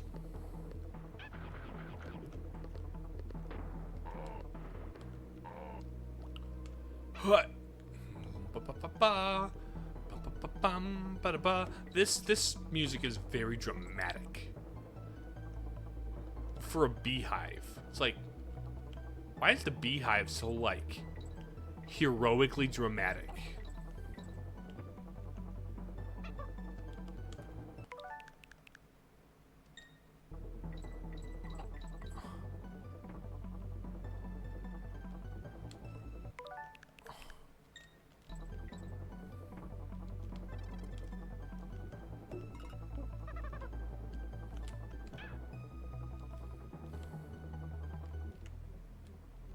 Okay.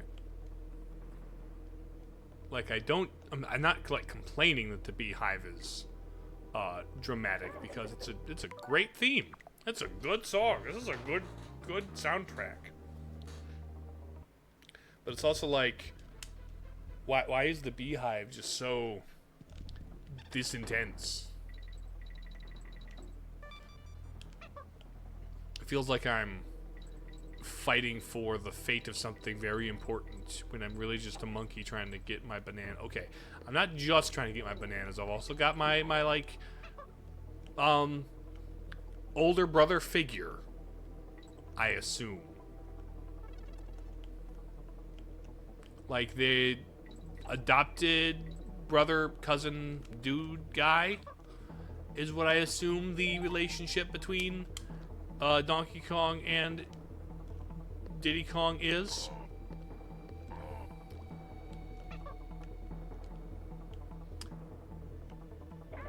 It's like, I think I've seen somewhere it was like called Diddy Kong was referred to as Donkey's nephew by some publication at some time. That was like, or maybe it was like one of the manuals where it's like Donkey's nephew Diddy Kong. Pardon me. But really, we don't know the relationship. But I'm just kind of assuming it's a brotherly mentor type of thing.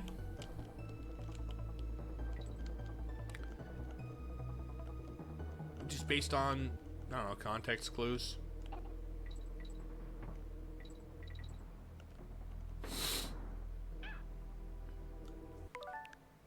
That's kind of my headcanon anyway.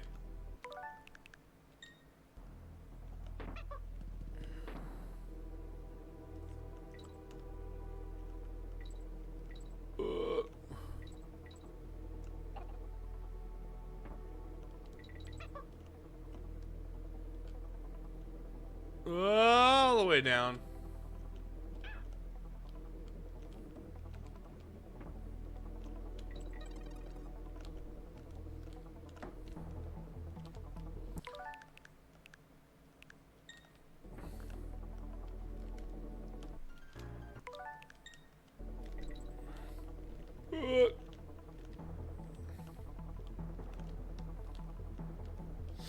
There we go.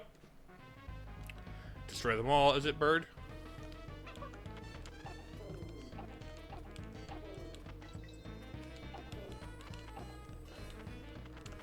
Bam.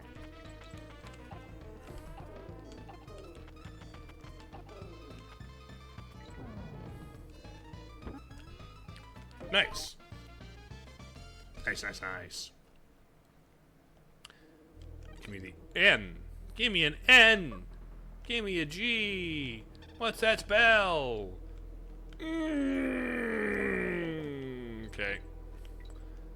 D-pad. Pure D-pad.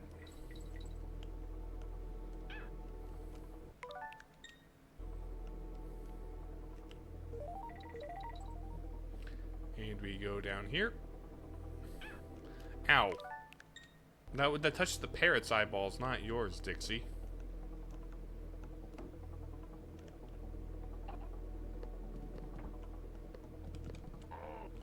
Okay, yeet.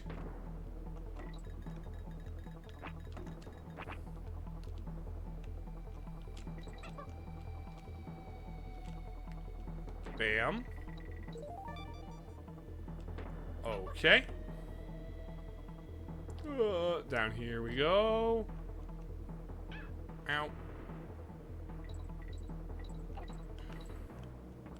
Huh.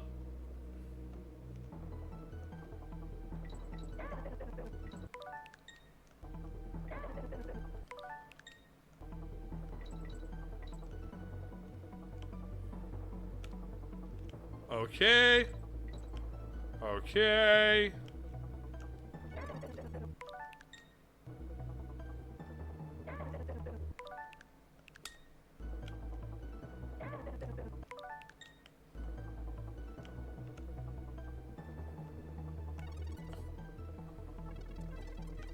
Okay. There we go. Let me down, let me down.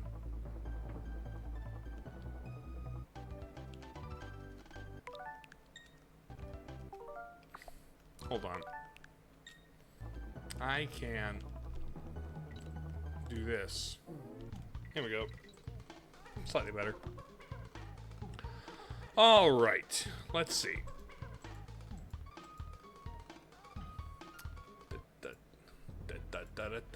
Just checking some things, making sure things are going.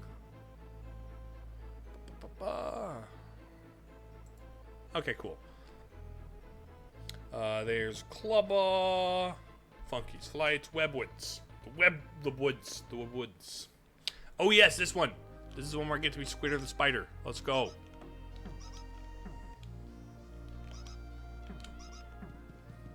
Also, the scale of the creatures in these games is crazy. Those are humongous rats. Those are ungodly large rats. Like, my goodness, those rats are unreasonably large. On top of that, well, we're about to have a spider who's the size of a chimpanzee. Like, that just ain't natural.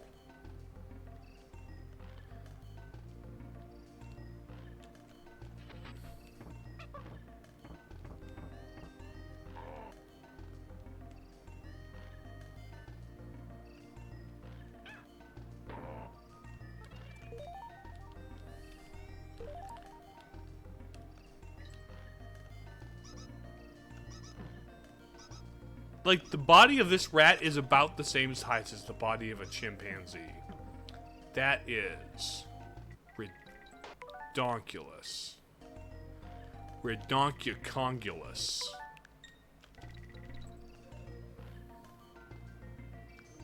Redonkulous country.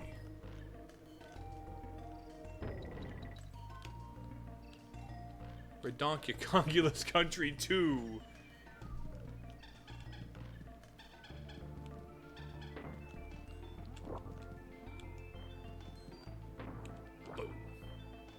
Look at them scoot.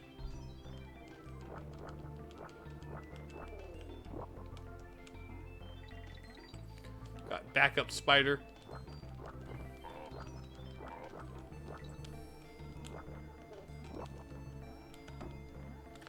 Get this.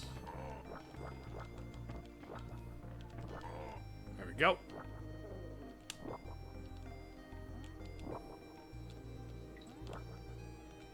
Wah wee wah wee wee wah wee wah wah wee wah wee wee wah wee.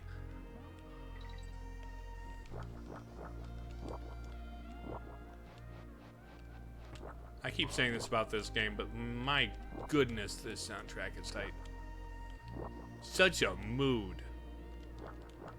Honestly, these levels, the spooky woods levels, they're very good. Like first day of October type levels, you know?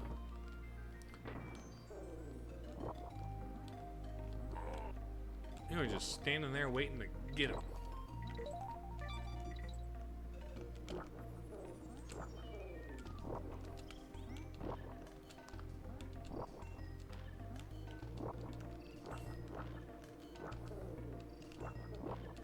What?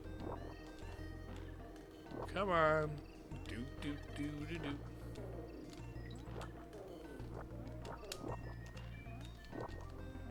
There we go. Why was that one the one that went out? Ow. The little neckies are. There we go.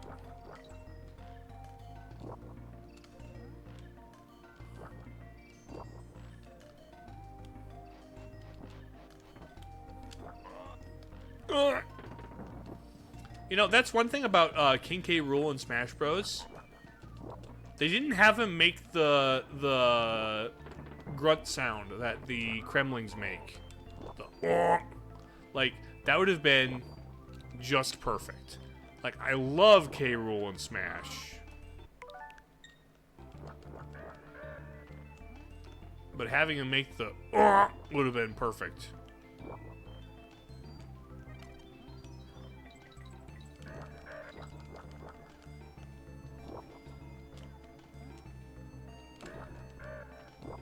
Or at least, like, try to approximate it.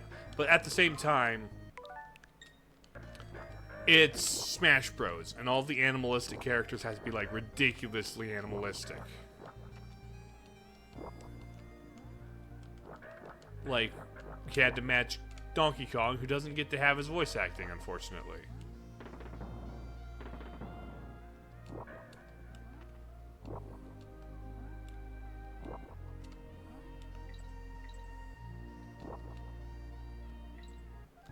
Oh my goodness.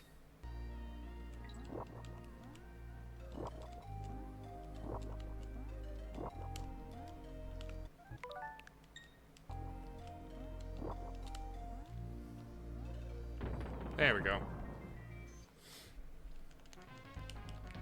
Find the token.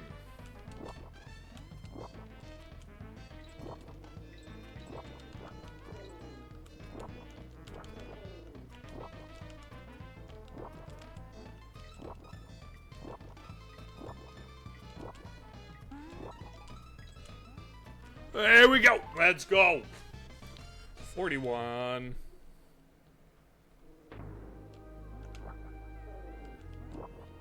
Huh.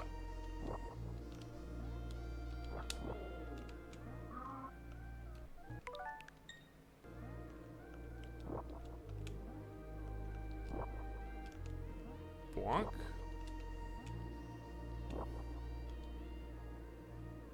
Huh.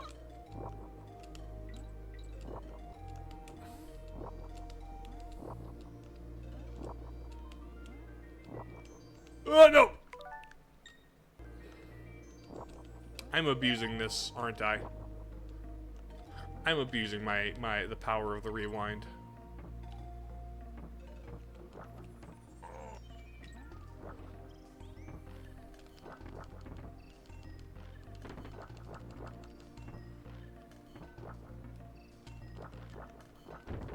There we go. Collect the stores.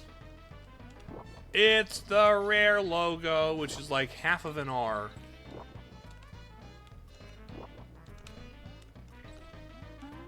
There we go.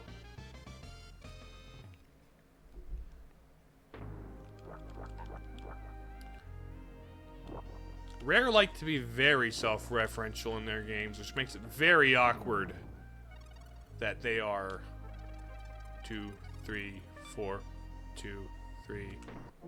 Booyah! Let's go.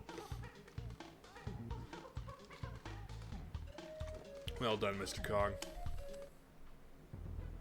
Alright, Creepy Crow. This is the one where we climb up. Bonk. Bonk.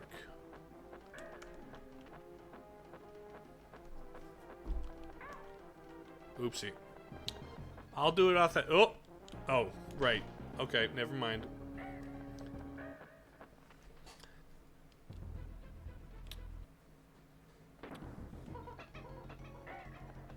They're using all the same sound effects from the first game for the birds and such.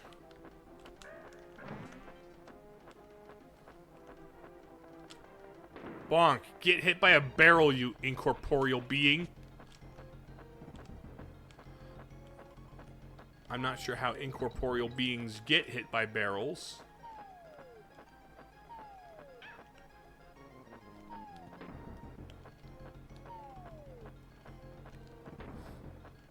Okay.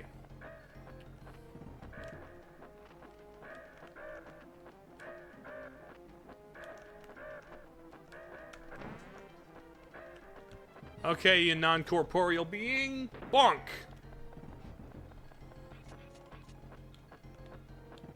This is a very good, like, set piece, though. The climbing up the tower, the rain, the eggs.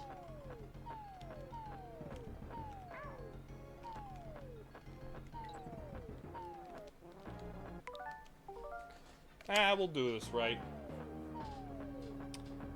This boss might be the last thing we do. It'll probably be a little bit of a shorter stream, but we made most of the way through the game.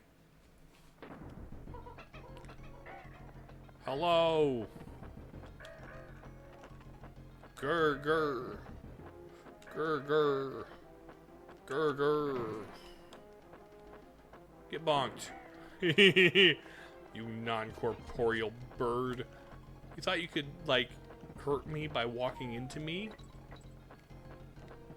No, I have a barrel.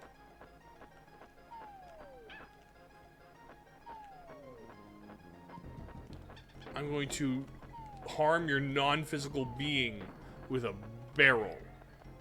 With a barrel of wood.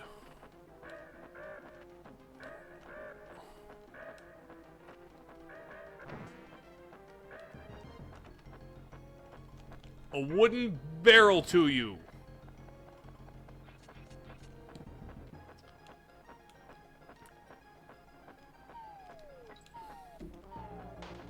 The directions those fall from. The eggs are the worst.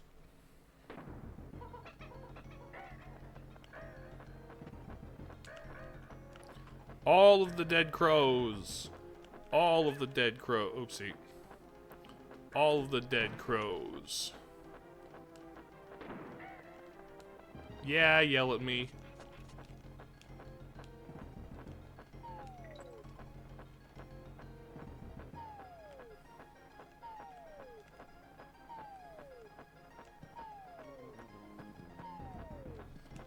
Okay. That's what I do. I wait for the ooh. I wait for the slide whistle.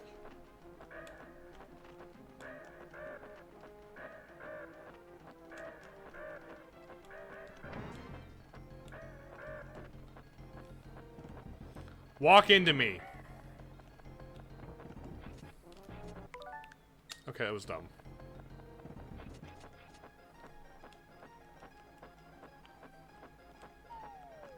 What?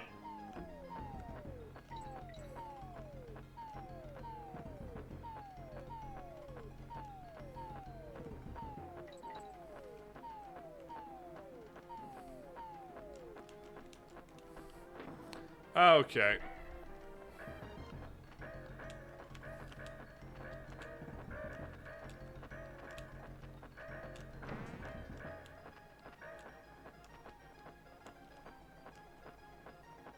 Come here, buddy.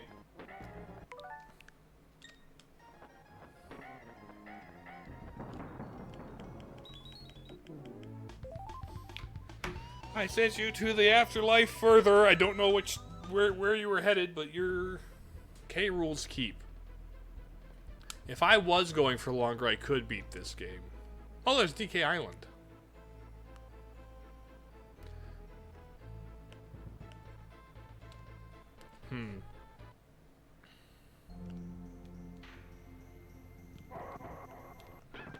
Ouch. Cry. Cry me, river. You know what? I came to a new world. I probably won't finish this on stream. Let's head to the chatting screen. I don't know, this was a fun, this was a good Thursday. I think I might find something more thematically like Halloween-y or October-y for next week's Twitch streams. Or maybe I'll find I might also have an idea to reach out to some people for a collab, so I'll work on we'll see what happens next week. But tomorrow we get what probably should theoretically, hopefully, cross fingers, be the finale of Tinkle's Balloon Trip of Love. So that will be cool. Let's see.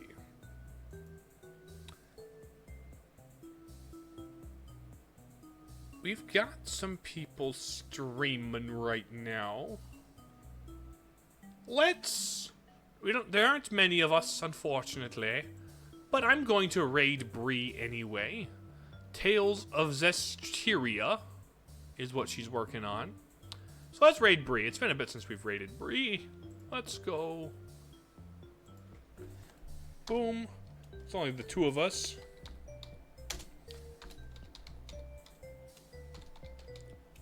Boom.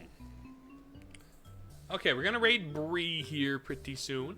I want to thank you all for being here. It's been a good solid stream day. And to people in chat, I appreciate you being in chat. And if you only ever lurked, I also appreciate you lurking. And to everybody watching from VODland, hello, hi. This is VODland. And with that, I'm gonna hit you with the ending screen. We're gonna hang out with Bree for a bit. All two of us. See you tomorrow. Love you, bye.